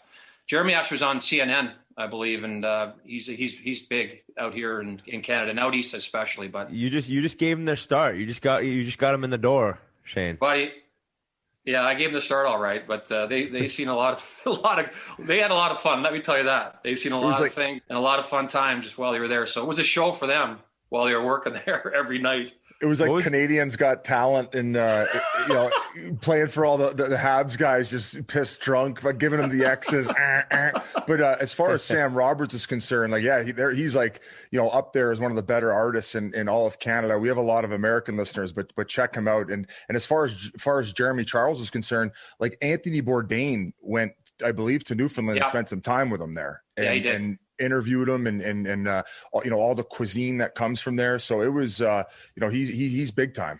He's an incredible guy. And like I said, the biggest thing for me, and more important, is being good people. And both of them are great, great, great people. So it was nice to see them be so successful and do so well in life. And I've been out east quite a few times doing different charity events. I spent a lot of time with TR and Jeremy. And like I said, we have a lot of good times. I don't remember a lot of it, but I'm sure it was fun. What was your nickname with the boys throughout your career? I had a few of them, to be honest with you. One was Hammer, and we won't say why. Oh, what a legendary nickname! The only other Hammer I know, I think guys called Sheldon Surrey Hammer. When you're called Hammer, you got a lot of things going for you. No pigeons are called Hammer. Surrey, Sheldon was my roommate when we played together in Montreal. Can you picture that roommate? Oh shit! How about that tandem? Wow, so that was right when he came into league, or was that with Jersey? When he left Jersey, he came to Montreal, and we were roommates for about a year. And that was enough for me. Was he like getting 20 goals, 25 goals right away in Montreal? Or was that taking him a little while to get that offense? What are we talking? On ice. Off ice, I would have said 150 games. Exactly. He's the Gretzky of off ice. Yeah, that's what I meant. It took him some time. I think he started doing that more, especially in Edmonton, right? But anyways, he was just incredible on the ice and off the ice. So, and he was a great roommate, awesome roommate. Obviously one of the best looking guys in the league. I'll tell you that. He did well for himself. But he was a gem, good hockey player, good teammate, and even a better roommate. Shane, Biz mentioned the restaurant in Montreal, but we got to go way, way, way back to when you were a kid. Your family owned a family restaurant that you worked at. Is that basically where your work ethic came from and stuck with you through your whole career? Yeah, right. I mean, my parents worked so hard to, they're the reason why I got to the NHL and made it to where I got to. Obviously, they sacrificed a lot, put a lot of hard work in. But yeah, we had a mom's pantry. It was called in Barrie, and we had it for years. My dad died at 45, but my mom and my sister continued on running it. We just sold it about probably 12 years ago, 13 years ago. Somebody that worked at a restaurant bought it from us, actually. And but yeah, I mean, that's something my dad and my mom taught me all along, is be a good person, be humble, and work hard. And if you want to be successful in life, you got to work at it. Whatever you do, whether it's a hockey player, police officer, lawyer, doctor, whatever you want to be, you got to work at it. So yeah, I washed dishes there and had some fun there. It lasted about 2 weeks, I think, though. The first time my dad fired me out of the kitchen because you have the spray thing to wash the dishes off. And me and my buddy, my goaltender, actually was my best friend growing up, Mel. He was a goaltender with our team. And we were screwing around, fucking around in the kitchen. And my dad come in and caught us and can't really say it nowadays. It's a little different. But he gave me a kick in the ass and told me to get out. You're fired. And I got hired back the next day by my mom, though. So it was all good. She was the boss of the house. But I mean, yeah, that's where they taught me to work hard. And I thank them for that. That's for sure. There's no substitute there. But when you sold it, did they keep the same name? Is it still the restaurant with the same name, or did they change everything? No, they kept it. It was called nice. Mom's Pantry. So original Mom's Pantry. They're still there. I think, actually, I just heard that it got sold again and they were doing some renovations. So I'm not sure if the name's going to change, but that just happened a couple months ago. So it was pretty cool. We have a lot of great memories there. Every Friday night, my dad would fill up the salad bar and with beer and wine and stuff. And we'd have a lot of family parties there, and friends and family would come over and we'd have a great time. So a lot of great memories there. A few scraps outside in the parking lot a few times too. So they're legendary.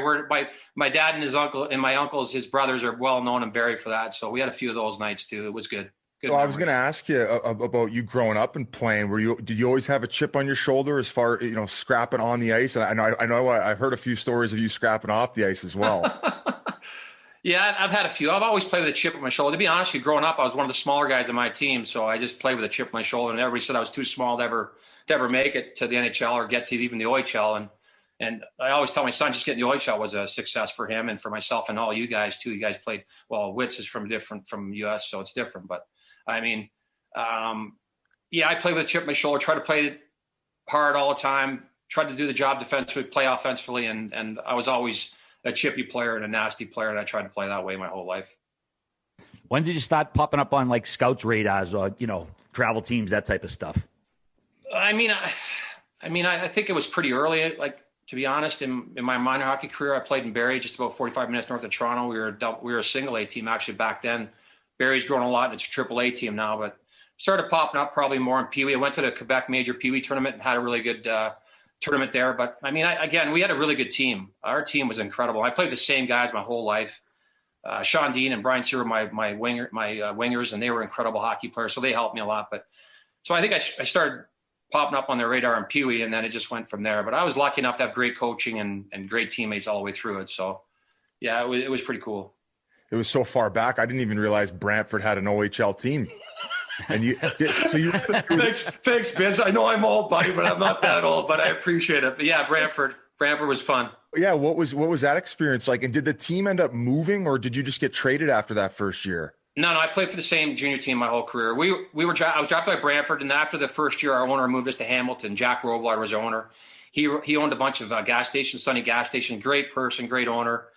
But it just wasn't working in Brantford, which is too bad. It's a great hockey town, Gretzky's hometown, and a lot of great people there. But we moved to Hamilton. But, Dave Draper drafted me. He was my GM and coach for my first year and a half. Amazing person. But the experience there was good, except for my first couple days in Brantford in my rookie camp. I showed up in a Camaro, new Camaro, right? And a few of the guys, I guess a few of the guys didn't. I had the dice on the mirror and everything. I don't know what I was doing. Come on. No, I didn't have the dice. I'm kidding. You were going to kill me yourself, weren't you? Like dazed and confused shit. He had a paddle. So I show up in this car, and first day of training camp, I come out. And it's a hot August day because we're playing, training camp in junior hockey in Ontario was in August. And sure enough, there's a big shit in the hood of my car. And it was Bob Probert and Todd Francis. And everybody knows Bob Probert. And Franny was another nails guy, was drafted by the Montreal Canadiens in the second round, but never made it. He had an eye injury and never got the chance to play. But, yeah, they decided that I was a cocky young rookie and deserved to be brought down a few notches. And they probably were right. So they shit in the hood of my car. It wasn't just sitting there. It was melting down the front of my hood. and I'm thinking to myself, I'm going to go to whoever did this, right? So I'm like running around saying, who the fuck did this? I want to kill them, right? And then somebody goes, it was Proby. And I went, okay, that's okay then. It's all good. No, it's all good. I'll clean it up myself. You missed the spot. Well, that's what Proby and Franny was. And they ended up being my line mates. Proby was my left winger for a year and a half. And Franny was as tough as Proby was, but never made it because he had an eye injury. He was my right winger, so I was pretty lucky. So, they took care of me for the next year and a half until Proby got traded to Sioux. But, yeah, he was there saying, okay, you missed that spot. But, yeah. And I had to drive him around for the next 6 months. So. He's like, actually, the Camaro's mine now. That's right. Go get it washed, and it's mine now. I claimed it by shitting on it. Exactly. Like a dog pisses on a tree. They shit on my car. They said, it's mine now. And I didn't argue with him. I drove him anywhere he wanted to. They made you fill out the gas tank, too, every time. Buddy, everything. Yeah. I was under their control. That's such a good story. Fucking, oh, man. Did you get a chance to meet Walter Gretzky while you were there? Yeah, I met Walter. I became really good friends with Wayne Gretzky. He was a buddy of mine. I got to play with him in the 91 Canada Cup. We were line mates in the Canada Cup. Him and Steve Larmer were my line mates. From day one, that's the year you had 60 guys come into camp and try out, and I was lucky enough, fortunate enough to be on his line from day one. So I kind of knew that I might have a chance, but I didn't expect to make it, to be honest. I didn't really even want to go. I didn't think I belonged, but my dad talked me into going for the experience. Really? But, yeah, talked me into going for the experience, and I ended up making the team and playing with Gretzky. I remember going into the room and seeing the lineup, and I went, oh, my God, I'm playing with Gretzky and Larmer. And Larmer's one of the most underrated players I've ever played with my entire life. He's the nicest person, greatest roommate line. He was my roommate in the Canada Cup, but could do it all. Kill penalties, playing the power play. But, in the first training camp, the first practice, the first actual scrimmage, Gretz sets me up with a wide open net. And what do? I heel it. Like, I need to be 4 or 5 feet from the net to put in the open net, to be honest. I was about 10. I heeled it in the corner. I'm going, oh, my God, I'm off his line for sure. I'm done. I'm cut. And Gretz came over being who he is and just came over and said, you know what, of course, don't worry about it. You'll get lots more of those. But he was just an incredible guy. So during that time, I got to know Walter really well, Mr. Gretzky. He's just an amazing person. I'm telling you, he's the nicest person, most humble guy.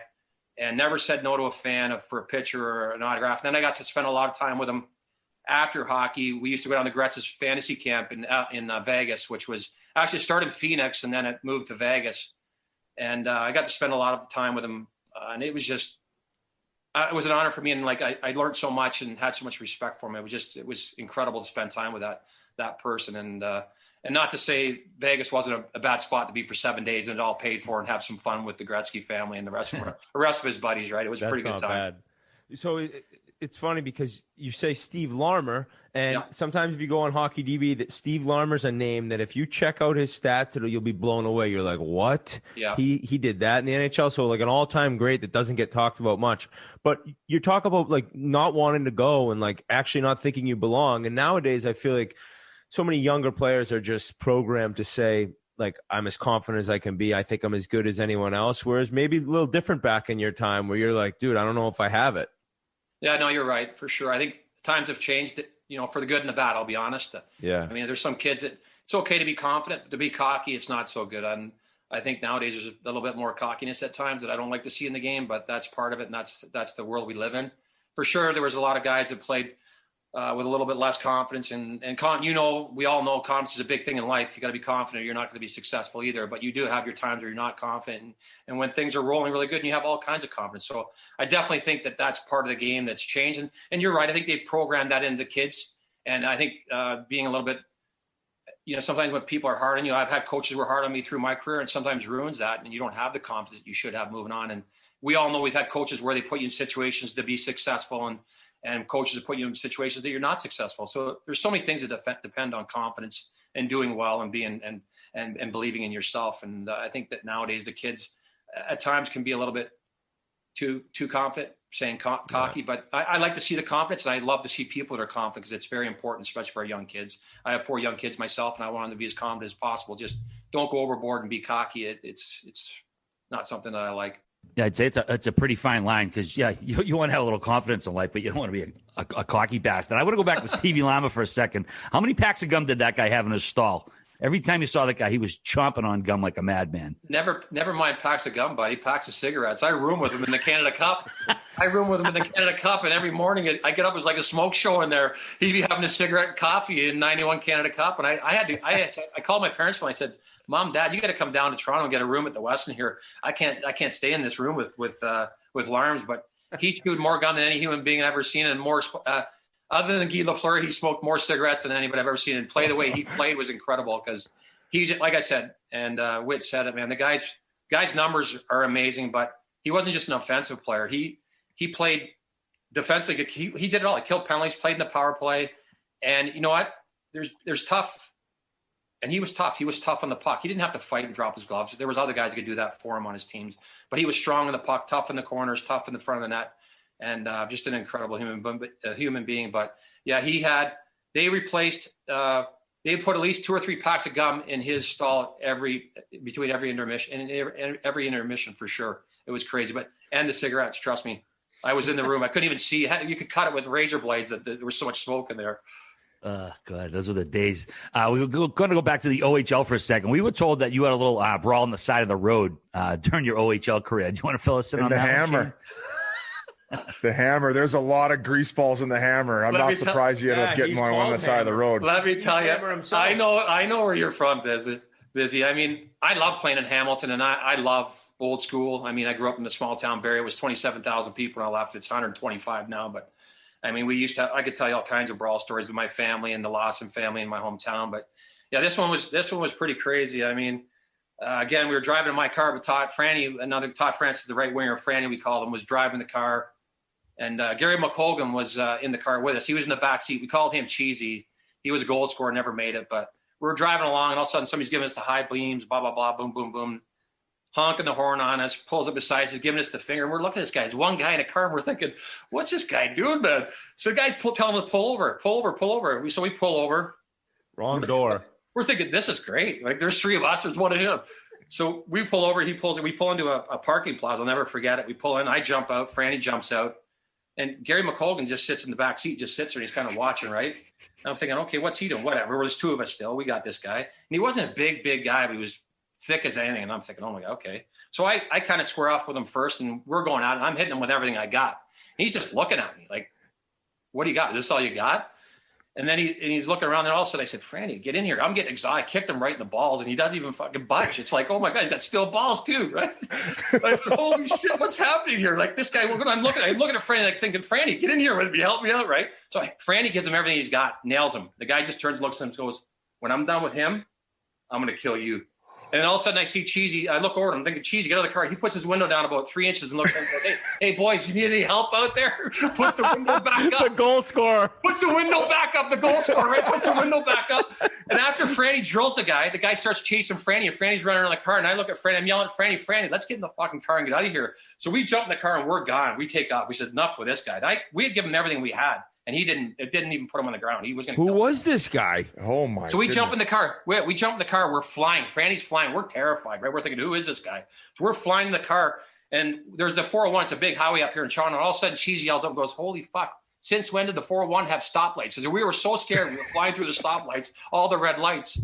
So we get to practice the next day, and we're starting to ask around. There's a couple of guys that played in our team from Hamilton. Ronnie Bernacki, Mike Maurice all played in Hamilton. And we're going, we got in this fight with this guy last night, blah, blah, blah. And they go, fuck, we heard the story. This guy just got out of jail for manslaughter. No this guy just way, dude. He was a weight guy, workout guy. And I guess he had dropped some weights on a guy in the gym one time. I guess he was with a gang in Hamilton. You know, Bizzer come from there. Oh, yeah. It's fucking crazy. East Enders and all those guys. Remember, there was the gang called East Enders. I can't remember another, but he was involved in one of those gangs. And I guess they had to teach a guy last night, dropped the weight on his head and got manslaughter. Were you panicked about maybe running into him again, or was he out to get you, or was that kind of the end of it? Well, there was rumors that they were out to get us, and we were terrified. Trust me, Whitty, because I'm telling you right now, Franny was one tough dude. He was about 220 pounds, and he could hit. And I gave him everything I got, and he didn't move. And same with Franny. And then we actually came back from a road trip, and all our windows were smashed in, and our tires were cut. There he was. There he was. He got us back in another way because I don't. The think East Ender. Yeah, he did. Well, Bizzer knows that area. That wasn't a pretty area at that time. I wouldn't go. I wouldn't even go to what was it was called Hess Village. I wouldn't even go there because you would hear about all the scraps that would be going on there. And man, that is pretty nutty that this guy was just buzzing around town, just looking for anybody who would go him on the side of the road. That's fucked up. That's desperate. The fact that you guys even pulled over is banana lands to me. The more fucked up thing is we actually pulled over and thought we were going to be okay with the three of us, and then he chased us off. There were three tough hockey players, and he chased us down the street like three little babies. But yeah, it was a pretty tough town. It was an awesome place to play, and there's many more stories like that. Trust me. Hey, you're like, hey, Probes, you can keep my Camaro, but you got to come give me a little bit of help here in Hamilton. We had Proby actually in Hamilton for the first half a year, and then we traded him to Sioux, which was great to do because we ended up having a brawl with them on a Sunday afternoon TV game. And unfortunately, Proby was on the other team, but we had a pretty tough team anyways. But we got into a couple with Proby too when he was there. There was Proby and Troy Crowder and Dennis Vial was on our team, Kirk Tomlinson. We had a really tough team, Sammy Haiti, Johnny English. We weren't short on tough guys, but the Sunday afternoon game was like just a shit show. I mean, Proby was on the Sioux at that time, and it was a Sunday afternoon game, TV game on the Sunday, big deal. And we end up getting into a brawl with them. Our goalies are beating their goalies up on the bench. There's fights everywhere on the ice. The fight must have went on for an hour and a half. Bill LaForge was our coach at the time. He actually coached in Niagara Falls after, and he was really good to me when he was a tough coach, but he was crazier than a hoot owl, and he had us. So we were fighting for about an hour and a half, but the funny part was that after it was all over, and this is getting filmed, like they filmed it all, LaForge was thrown out of the league. He was thrown out of the Western Hockey League. But Billy Dines, our trainer, God rest his soul, is gone now. He passed away. He comes out in the ice with a shopping cart to pick all our hockey gear up. And we're going, oh, my God, like this is really good for Sunday afternoon hockey for all the young kids wanting to play hockey one day. And there we are fighting. Right from church. There's our train right from church. They don't let me in those places, Whit. I only go at Christmas time. And I have a tough time getting in there. But hey, you have to go through a metal detector when you go to church the one night a year. I can just picture this game on TV with you guys just scrapping in the trainer, just putting the gloves inside the shopping cart. Buddy, it was crazy. And I'm telling you, when the gloves were going in the shopping cart and the helmets, it was just like, oh, my God, like what just happened? But it was a crazy day. We just had Jovo on, and he was telling the story about when they were playing Sarnia. I think it was the first round of playoffs, and the player ended up going after him, and then he got his helmet off, and he had it in his hands, and he's beating him over the head with it. And after the fight, and the old Windsor barn was absolutely bananas. And in the midst of that game, like a Sarnia guy and the fan were playing tug of war with a stick. But on the way off the ice, I believe the last guy's last name was Maxwell. He just turns around and just double barrel fingered the crowd on the way out. There was like 3 guys left on the bench for Sarnia by the time the game was up. And that was just the way it was back then. Oh, it was crazy. I mean, I watch that. I watch you guys quite often, as my kids do. So I'm like, it's an honor for me to be on with you guys. And I love it. My kids are so excited and all their buddies. But I actually watched that. It was pretty crazy when he was trying to hit him with the helmet. And talking about the Windsor barn, it was crazy, man. That place was nuts. Kevin Kerr was there when I played, and he was a tough nut and a good little hockey player. But speaking of Jovo, let me tell you, that's probably one of the craziest moments of my hockey career. I made a lot of mistakes when I was playing and did a lot of crazy shit. But I mean, because Joe was playing for Vancouver, was playing for Montreal at the time, and we got into it. It was more of a scrum. There was a bunch of guys in there, and we couldn't really get at each other. And we wanted to, or maybe we didn't want to. I don't know. There was a little bit of respect there, anyways, till we started swinging our sticks at each other. And I think I caught him on the head with the stick and got a 5-minute major, and he might have caught me with a pretty good 2-hander across the knee. We get thrown in the penalty box. Referees come over, and they go, "Oh, they're gone." We get 5s, we're gone. And I don't know what happened. I blacked out. I was so, and he had said something to me. I don't know. It was something like maybe over the line, but that happened back in the day. I lost my marbles, went crazy. He went to his dressing room, and I went off the ice and went into the hallway, went right past my dressing room, back to the end hallway where all the media is and all the workers are back there, security's back there. I go flying down the back hallway, pushing all the security guards out of the way, tell them to get the fuck out of my way. They're going, "What are you doing?" Right down to the hallway, down to their dressing room and into their dressing room. Then I'm kind of blacked out at this point, so I'm just going bananas, right?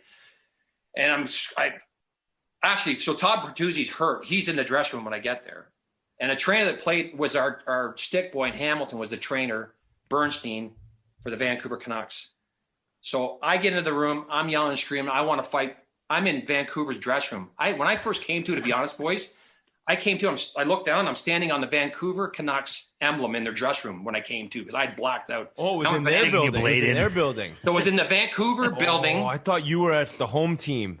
No, I was in Vancouver, walked right by the dressing room, our dressing room, down the hall, past all the security guards, all the people in the back hallway to get to their hallway, to their dressing room, went down their hallway, pushed the security guards out of the way, went into their room, and then Bertuzzi was there, not dressed. He was injured, and the trainer that knew me came running because everybody was screaming and going crazy and saying, "What the hell's going on?"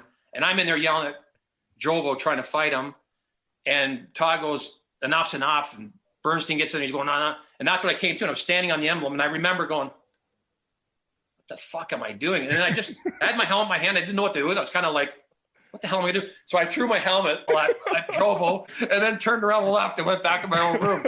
Now, in these days now, boys, nowadays, you'd be suspended probably for life. You'd be arrested, Oh, probably. God. They probably gave you a beer on the way out back then. The trainers on our team had a couple of ice cold beers for me ready to go, so it was all good. I think I got suspended for, 4 or 5 games, but it wasn't too bad. I needed a break anyway. Like planes, trains, and automobiles. They're all like, "You going the wrong way. You go in the wrong locker room." All right, speaking of planes, trains, and automobiles, I think I missed every one of those during my career. Hey, that's another story I heard. I heard you missed so many team flights. I missed a couple What a flights. segue. Let me tell you, I missed a couple flights. Not a lot, a couple flights, maybe 2 or 3 buses, and Couple dozen. maybe a couple dozen, maybe late for a few. But I missed 2 flights actually. The one was in Montreal. It was an honest mistake actually. It was when the clocks had to change and all that stuff, and I didn't change mine. I might have been out the night before. I don't remember. Actually, I think I was might have had a girlfriend. Might have been married by that time. Can't remember. Anyways. I'm heading to the airport. I got there. I'm sitting there. And then I got a call from I think it was my wife. And she goes, "You know, you were supposed to move the clocks back, right? You're an hour, your flight's late." And I went, "What?" So I ran to the fucking terminal and to the gate. I get to the gate and the fucking plane's backing out. So I go to the people at the gate. Can you call the pilot? Tell him, Shane Corson, we're in Montreal. I thought, they could call the pilot. He could tell Bernsey that pilot would pull it back up. They're only about 10 feet out. Well, he did all that for me, but the stewardess goes to Burns and goes, "Corson's at the gate. He's waiting. He wants to see, can we pull back in 10 feet to get him?" He goes, "Fucking leave him there." They left me there. I had to get my own way. The better one, though, was when we were in Edmonton. And thank God. So we're at Brent Gilchrist is getting married. So we have his bachelor party in Edmonton at one of the bars. One of our friends owned a bar there in town. And we got pretty banged up that night. And I set my alarm when I got home. I thought I set it properly, but I set it for PM instead of AM. And I remember waking up out of the cold sweat and hung over. And I look at my watch and I go, holy shit, I look at the alarm. The alarm didn't go off. Oh, my God. So I was late. I was going to be late. I knew it. But I thought if I could maybe get there in time and just get on at the last minute. So I'm running out of the condo. I got my buddies living with me at the time. I go, Mel Dog, the goalie again. He goes to me. I go, you got to get me to the airport. You got to get me there. So he's raced me there. I got my shirt undone, ties all over the place. I'm sweating. I'm thinking, oh, my God, I'm getting traded from Edmonton. I was playing at Edmonton at the time. I'm thinking, oh, my God, I got to get to the Edmonton airport. I get out there. I'm running in. I'm thinking, oh, shit. Who do I see? It's Peter Klima and Sedino Seeger walking down the fucking hallway too. And I'm thinking, oh my fucking Lord, I'm not the only guy. And it even gets better. I'm thinking, thank God I'm with two other guys. So we go through security, we get to the gate, and there's 6 other guys sitting there at the gate waiting to get, we're like, oh my God, there was like, I think it was 7 or 8, 2, 3, I think there was like 7 or 8 of us that missed the flight. We had to get our own flight. We were playing in Buffalo. We were going to Buffalo. So we had to get our own flight. Fly to Toronto. We got a van to take us from Toronto to Buffalo, and we played the next night. And you know, the crazy thing is that the media found out, obviously, about everything. Everybody talked about everything, blah, blah, blah. Stotts, all he said to us is, you win the next 2 games. We were playing Buffalo and Boston. You win the next 2 games, and it's forgotten about. And Stotts was really cool that way. And sure enough, we had 2 of our best games that year, which we weren't having a great season. My years in Edmonton were a little tough. We won both games, and nothing happened to any of us. And the guy at Stega was Brent Gilchrist. Made it to the plane. It was on the plane, puking his brains out in the toilet. But there's 7 or 8 of us that didn't make the flight. Not a pretty sight. We don't want to jump to Edmonton quite yet. I got to go back to Montreal when you first broke in the league, Shane. That's when I first started watching you back in the mid-'80s. You were an 8th overall pick. Was that a surprise to you about where you expected to go? What were your expectations before the draft? Well, I was actually on draft day, I was ranked 5th overall. And had a bit of a brawl again. A lot of fighting and drinking and missing planes and shit like that, but we had a little bit. We had hammer, and yeah, exactly. I was thinking that too. We had a little bit of a brawl with another family. There was another family in Barrie. We were the Corson family. There was a Lawson family, and we got into a bit of a fight with them. So I ended up getting in some trouble with the law and stuff like that. So it kind of knocked me down a few notches to the. But I ended up getting. And we had met Montreal the night before. My dad wasn't a big Montreal Canadiens fan. He was a big Leaf fan growing up, and. They had met with him, and they had told me they're going to take me 5th. And they actually ended up taking Peter Svoboda, who was from Czechoslovakia. They had snuck him into the country and drafted him 5th, and that made my dad even more pissed off and hated them even more. But they ended up making a trade and picked me 8th overall anyways, even though the trouble in Barrie that summer. But, yeah, it was pretty cool. I mean, I was just happy to get drafted, to be honest. I just wanted to get the opportunity to play him and reach my goals and dreams of playing in the NHL. And, I mean, I know so many guys that never got drafted and had great careers. And then I know a lot of guys that got drafted in the first round. I played with 2 of my good buddies, both drafted by the same team. Were drafted in the first round to the LA Kings and never made it. So, I mean, it doesn't really matter, but it was exciting to be drafted by the Canadiens in the Forum, where the draft was held every year for a long time. Now it moves around. So, yeah, it was pretty cool, and kind of expected to go in the first round somewhere, but I was just happy to get drafted. And you had 3 games. Hold on, all right, sorry, one sec. I got to go back. Part of that story, you say that your family sounds like the O'Doyles and Billy Madison. Yeah. Did you have another rival family in the town, the Lawsons? And you guys just like yeah, there was a Lawson family and the Murphy family, and they were like cousins. So it was you guys just chucked them with all of them. Yeah, we there was a buck and doe. They had a buck and doe.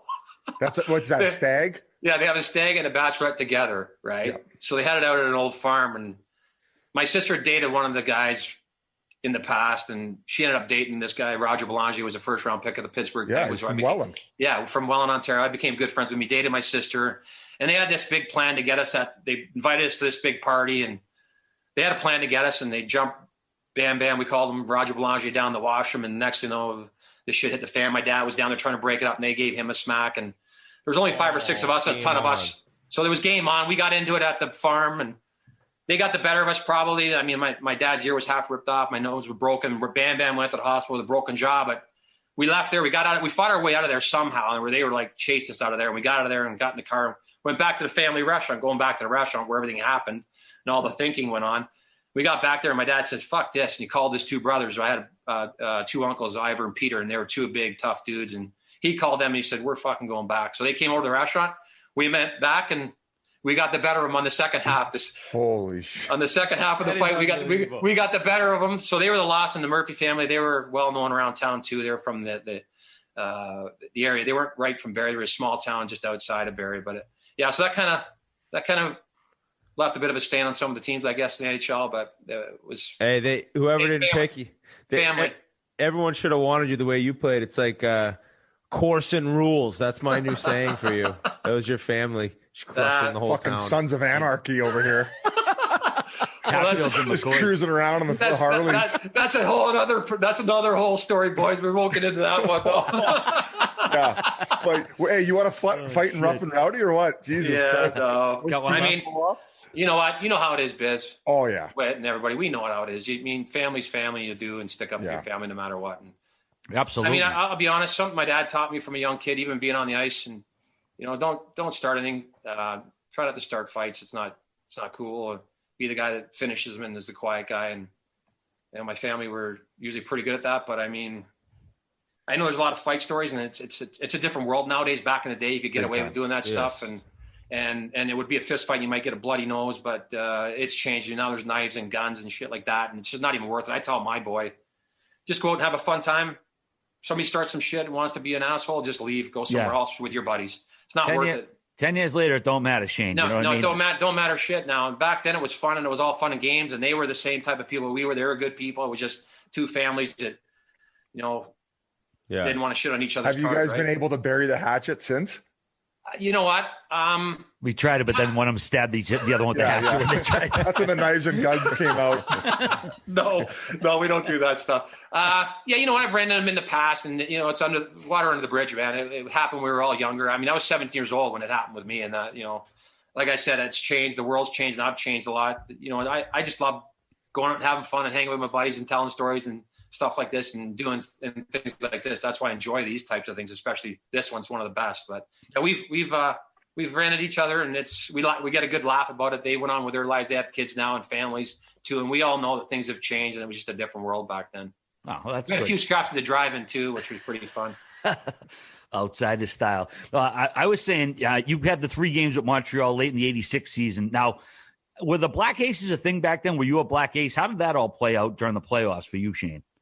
Yeah, I mean, I was lucky enough to play I think I played 3 games, the first 10 games, and then had a meeting with Serge Savard, who was our GM at the time. And he was really good about it. He said, like, what do you want to do? Do you want to stay here? And he was honest with me. He said, you're not going to play every game. And when you do play, you might not play much, right? So I kind of said to him, probably better for my development. And my agent thought the same thing. And my parents thought the same thing. And Serge himself actually thought the same thing, that go back to junior hockey, get the opportunity to play in the World Junior Championships again. The World Junior Championships were held in Hamilton, so it was going to be fun. So I just thought it was better for my development to go and play the season in junior hockey, play in the World Championships, and get some confidence, as we talked about confidence earlier. And then actually the funny thing is, Andre Boudreau, who was our assistant GM in Montreal at the time, he actually met me in London and came down with me and met with me and talked to me. He said, we're going to have you come up in the playoffs. And he didn't tell me if I was going to play or how much I was going to play, and had a plane ticket for me and everything at the time. Technology and all that stuff was different at the time. And I was all pumped up and excited because our junior team wasn't going to make the playoffs. And they had asked me if I wanted to be traded to a contender. And I said, I'd just rather just finish the season with my team. I've been with them for 3 years and fight. We weren't totally out of it, but there was going to be a slim chance. But I didn't want to quit on my team or my teammates and the organization, and the owner. He was so good. So I ended up staying there, and we didn't make the playoffs. But the unfortunate thing is I got hurt. The last game of the season, actually, I tore up my knee and my ankle was in a cast up to my hip. So I ended up actually going up there, but not getting the opportunity to even play till late in the finals against Calgary. I actually got to go on the ice a couple of times with the Black Aces, which it was so much fun just being around that team and watching what they did and how hard they had to work and what they had to go through and how they had to get, some luck. And Patrick obviously played unbelievable and their team played great. And just to be around that atmosphere and then just to see the party and be a part of the party, the Stanley Cup party in the city of Montreal, it was incredible, insane. It's not the same as not being, bleeding and sweating with your teammates and being a part of it, having your name in the cup, but it was still pretty cool to be around those guys and see how hard they worked to get that Stanley Cup. Now, I want to go to your first camp. You know, you find yourself in this fabled locker room, probably the most famous locker room in hockey, no doubt. All these veterans that are basically connective tissue to the greatest teams ever, the 70s Canadians. Yeah. Are you like space cadet? Like, is your head spinning? What's your reaction to all this being, you know, in a room with Larry Robinson and Guy Carbonneau and Bob Gainey all of a sudden? Yeah, I mean, like I said, I wasn't a Montreal Canadian fan, but I always had respect for their organization and the history they had and their players. But to actually go and be in the same dressing room, and I remember the first day I walked into training camp, my first training camp, and I walked in the dressing room. There's Guy Lafleur sitting there, and all dressed in all black. He loved black. He had black cars, black clothes, everything, right? And sitting there smoking a cigarette in the middle of the dressing room at the Montreal Forum. I was like, black lungs. Oh my God, the black lungs too. But the guy could skate forever. But I mean, those guys treated me with so much respect. And I learned so much from them, not just as hockey players, as people and human beings. They were so good to the fans. They never said no about an autograph or a picture, and they just had so much respect for the game and so good to their teammates. And to have guys like that around, like Jean Beliveau, Rocket Richard, Guy Lafleur, Yvon Cornway, Lambert, and then you mentioned the two guys. Then those guys I didn't really play with. I was with Guy Lafleur for few training camps, but Larry Robinson and Bob Gainey were two of the greatest people I met in hockey and two of the greatest leaders. And they were two totally different people. You know, Bob was more even-keeled, straight-laced, and Larry was more of a fun guy telling jokes and more of a vocal guy. But to have those two types of guys around and be a part of that organization at that time was just incredible. And like I said, they taught me a lot about the off-ice thing. And I tell you what, that organization, they wanted you to have fun too off days. As long as you showed up at the rink and worked hard at practice, they didn't mind you having a good time. And trust me, boys, I had a really good time while I was in Montreal, and it's well documented. But those guys were incredible.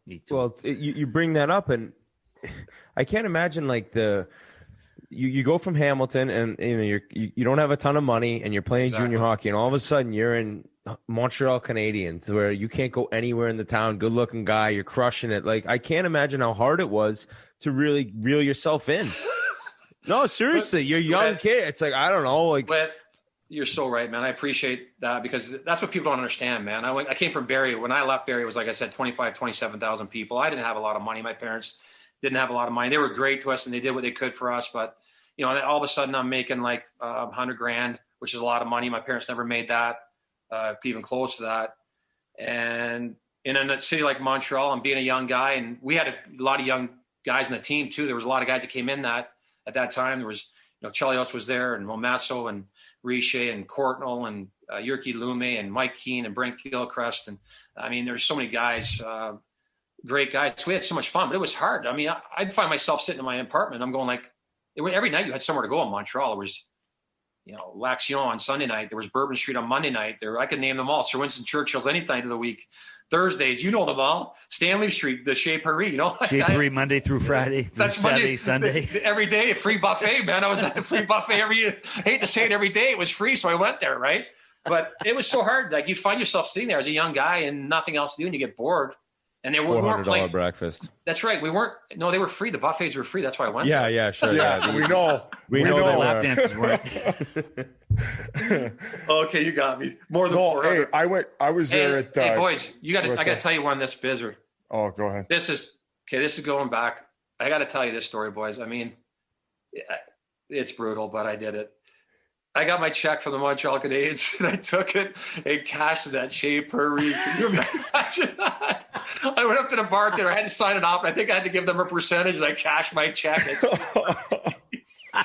Your 2 weeker or your signing bonus? This is your my 2 weeker. And can you imagine if they knew this is their first round or cashing their check at the Chez Paris? But I mean, you're right, Whit. It was such a hard time, and we had such a great group of guys, young guys. It was hard to contain yourself, but we tried our best. You know how the ATM hammers you at the strip club. Yeah. Imagine the money they take out to cash a check. Yeah, that was actually the Canadiens bank back then, because it was happening so much. Hey, you know, they got the stamp on the back. It's like, we're used to this. Every team. Of course, we gotta do this in person. We're coming up to Toronto for some golf this summer. We're not done yet, but I'm just saying that already. Well, I would love to, boys. I mean, like I said, I get down to Boston a lot, and I'm being honest. I actually earned these two hats somehow. I know that they were very expensive hats for me, but I come down to Boston a lot because my daughter plays at Boston College, plays hockey down there, and I love Boston. I mean, I was almost a Bruin at one point too. All right, I was almost a Bruin. Really? When did that almost happen? Pat Burns was the coach in Boston, and he was my favorite coach. And we have a lot of good stories, good and bad stories, actually. He was like a father figure to me, and he would kick me in the ass when I needed it and gave me a hug when I needed it. But he tried to trade for me when he was in Boston and Toronto. So I think it would have been pretty cool to play for the Bruins. It was kind of my style and a great city. And I just love the city now. And I've got to know it better in the last, 4 years because Will's been down there playing hockey. So I get down there quite a bit. So whether we do another podcast, because there's a lot of stories, boys, lots. Oh, we can go over them. Another one. We'll go over them together one time, and then we can talk about what we really can talk about. But I'd love to come down there and hang out with you guys and have a few cocktails with you guys, a few Pink Whitneys and a few good Sundays. My son started a company too, so I got to. Oh, nice. Shout that out. Good Sunday. Sunday. I got to pump him up because he's starting like you did. Hey, a bit of a head start. You got to start somewhere, right? We'll drop some Pink Whitney nips in that. It'd be perfect. I was going to say, I like cuckoo juice, right? So I was thinking there's a good mix because cuckoo juice is really good. It gets you going pretty quickly and gives you a really good buzz. I don't even know what that is. I need to get into that. I think it's a cuckoo man named Hammer that knows about the cuckoo juice. It's a little bit of a mix. You can mix wherever you want there, Bizzer. But I was thinking Pink Whitney and the Good Sunday mixed together because Good Sunday is more like a seltzer, right? So it's more of a low calorie, low sugar, and low alcohol drink. So you could add the Pink Whitney to it and have really good cuckoo juice. It's good for hangover days and golf days, to be honest with you, boys. We'll call it the Whitney one-timer. Hold on. So, hey. Well, go ahead, Whit. No, you go ahead. Sorry, buddy. Okay, so there's a couple ways. I want to talk about Pat Burns, but before that, your daughter plays college hockey. Does it concern you that they're unable right now to figure out the pro level and all the, have you like dive into that at all? Like, have you done any research as to like what might be happening? Because I would imagine she has aspirations to play professional hockey and be paid a decent wage to do so. Yeah. I mean, it's right. Women's hockey's come such a long way. I actually did a thing today with Sammy Jo Small, the goaltender from Canada here, won a bunch of gold medals and a great person. And she's a big advocate for women's hockey and been a role model for a lot of the girls coming up through hockey in Canada, especially, right? And then Amanda Kessel, and then Will play with Keller, who's an unbelievable defenseman from the U.S. and play with Keller and Newkirk and a bunch of girls that play for Boston College women. They're great role models, but yeah, I mean it's come a long ways, but it's got to go a lot further, and I think it's got to be a lot more fair. And I love to see women's hockey on TV, and I like to see them get paid a fair wage. I mean, concerns with my daughter, she's a good enough player if she wants to play. I just don't know if she has aspirations to do that or not. I mean, you know how it is. Sometimes you go through seasons where you had a bit of a tough season and you get off of the game a bit or something in life and you don't want to do it. But she had a great season this year. Her team had a great year. And, I'll support her in whatever she wants to do. If she wants to move on and play professional girls hockey, I'd love her to do that because I think it teaches a lot of life lessons and it's a great sport and it keeps you in shape. And if they can make a decent, fair wage at doing it, why wouldn't they? And I think they deserve it. And I hope that these girls, the Olympic girls, keep pushing hard from both Canada and the U.S. to see them get what they deserve, the girls' hockey. Because I think the girls' hockey is great hockey. I love it. I've watched it since Willow was 10. She's 21 now, and I think it's just a great sport and a great hockey. And, they're both different. There's pluses to girls' hockey, there's pluses to guys, and there's differences for sure. But I think they definitely deserve more. And I think this is at the tip of the iceberg, and I think they're working at it, and they'll keep doing that. Here. I agree, Shane. The speed and the skill on display. We had an event a few weeks ago at Boston, and the young ladies, they're just so incredible. The skill and speed on display is so different than it was 30 years ago. I got to revert back to your first year in Montreal, your first training camp. You take on John Kordic, who was probably one of the toughest guys in the league back then. I mean, I know you fought in junior, but I don't know if you had a fighting label. How did that all come about? And it kind of earned you some respect in the locker room. Did you like fighting? What was your take on all that as you started out? Well, from all the stories off the ice, I think I didn't mind it. But I mean, I was afraid every time I got into. I was afraid every time I got into a fight. I mean, there's something wrong with you if you're not afraid when you're going to get into a fight, and that was part of, So I came into Montreal. They had just won the Stanley Cup, as we spoke, and I was there, but I didn't get to play. They had a great team, great group of guys, and I just felt that I needed to do something to get noticed in training camp and stand out a little bit. And I thought no better way than to try on Kordic, who was my agent, who I ended up rooming with my first year in Montreal, actually, and got to know him real well. God rest his soul, too. But so I fought him in training camp and actually did pretty good. And I was out of fear. I mean, I was terrified. I knew I wanted to do it and I was going to do it, but I was terrified. But I ended up doing pretty good. And thank God for Chris Allen, because Knuckles was really good to me when I came into the league and took me under his wing and kind of taught me a little bit more about fighting. I was just all out, just throw as many punches as I could, as quick as I could, and hopefully hit him more than he hit me. And that didn't work at the next level. And thank God he had taught me a few things before I fought Johnny, because I probably would have got knocked on my ass or knocked out. So I had a little bit of a lesson from him. Not only that, I actually did okay. I wouldn't say I won. I said it was a tie, but Johnny was used to, he thought he was going to pummel me and kick the shit out of me, right? And I did pretty good. But so he wanted to fight me again, and Knox came over and said, "You're not fighting him again, Johnny. That's our first rounder. Stay away from him." Oh, shit. So I was pretty lucky. And, everybody respected Knuckles Nyland. I mean, the guy did it for a long time and was a really tough guy and was really good to his teammates and did everything. So Johnny stayed away from me for the rest of training camp, and I'm so happy that it happened. I actually ended up fighting him in Quebec, though. He played for Quebec, and I guess he never forgot it. And I ended up fighting him in Quebec, and it didn't go so well as the first one did. Let's just say I had a lot of bumps on my head here, like thinking, oh my God, all these bumps on my head. I can't even get my helmet back on. So he didn't forget. Was Chelios doing the sauna trick back then when he was going out and boozing? Did you guys have a sauna in the room at that point? Were saunas even created back then? No, we're not that old, Bizzer. He was doing it, man. I'll tell you right now, we were good friends, Chelly and I. He was just an amazing person, great teammate, and we were tight, really tight. And he could go and he would stay out to the last drink was done, and then we'd head home. But he'd be the first guy at the rink the next day and in the sauna, and he'd be doing his sauna cold tub. From back then, he'd do it. We didn't have a cold tub at that time. We just had the sauna. But he'd do the sauna. He'd ride the bike in the sauna. He'd do push-ups and sit-ups in the sauna. And this would be before we even went on the ice for practice. So that's how early he'd get here. He was just a machine.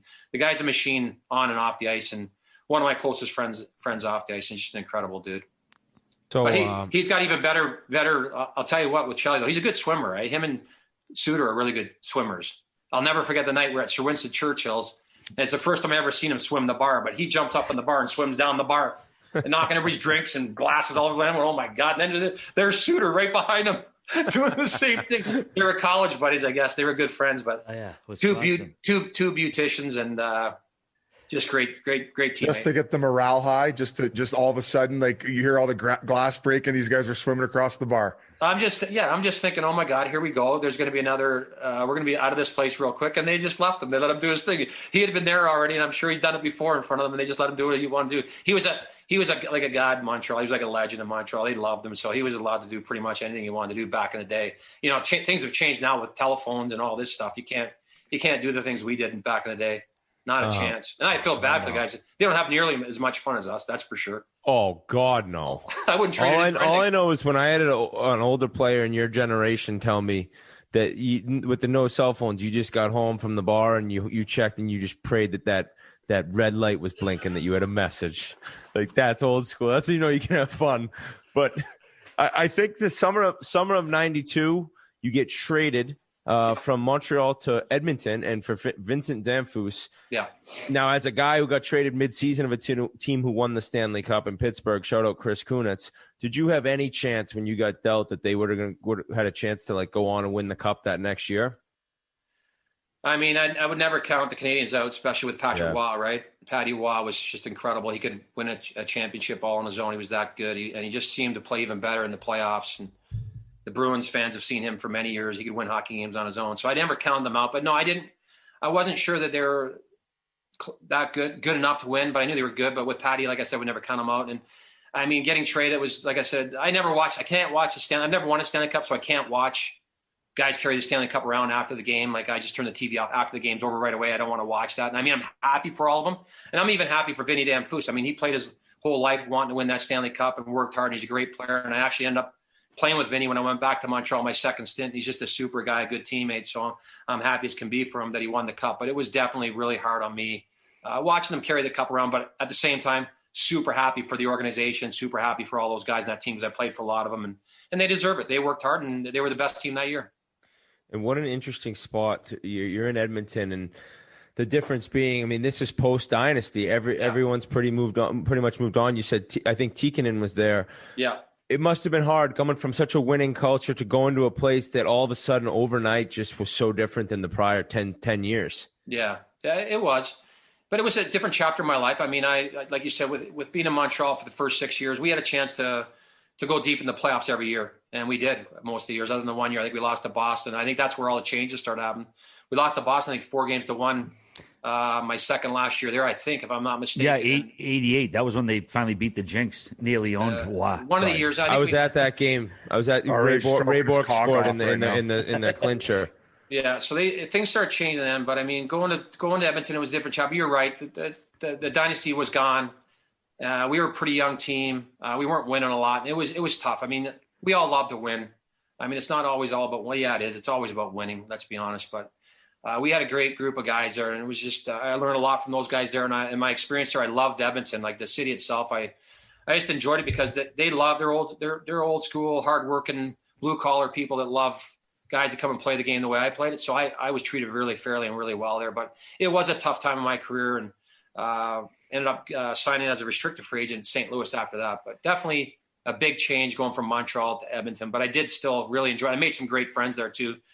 Luke Richardson, Dave Manson's a beautician, Kelly Buchberger, Louis DeBrusk is a great person. I mean, Louis was an amazing person and was great for our team. And I could just go on and on about the whole group of guys. Arnott and Dougie Waite was there at the time, great hockey player. Bernie Nichols was hilarious. Klima was just a beautician, like double time. I mean, you must have some Esa Tikkanen stories, which is mentioned, but he's a savage, Tick is one of the best hockey players I ever played with. And I mean, he was the word, like people ask me who chirped the most or who was like the biggest rat on the team that you ever played with. And I'd say Tick, but like every time he was chirped, nobody could understand him. We were his teammates. We couldn't understand him. It was, we go, what did you say, Tick? And he'd be chirping at the other team and nobody would even understand what he was saying. But that guy was so competitive and so intense and a great hockey player. And there's another guy that doesn't get the credit he deserves. He could do it offensively and defensively, and he did it all. He killed penalties, played the power play. He was just a super player and a great hockey player, and he liked to have a good time off the ice too. Most Finns do. Yeah. So we've heard. Now, we mentioned St. Louis. You signed there as a free agent on July 28th, 1995. Why did you settle on St. Louis? What was the main decision there? To be honest, I was a restricted free agent. It was the only offer I had on the table. I mean, back then, back then there was not much movement in restricted free agent. I think there was only 2 or 3 players at that time had moved. I think there was the Shanahan, the Stevens deal, and then I don't know if there was another one or not by then. But I know, and it was tough. I was trying to deal with Glenn Sather, who was the GM at the time, and he was an amazing GM. Like that guy was incredible. He even coached us for a while, but.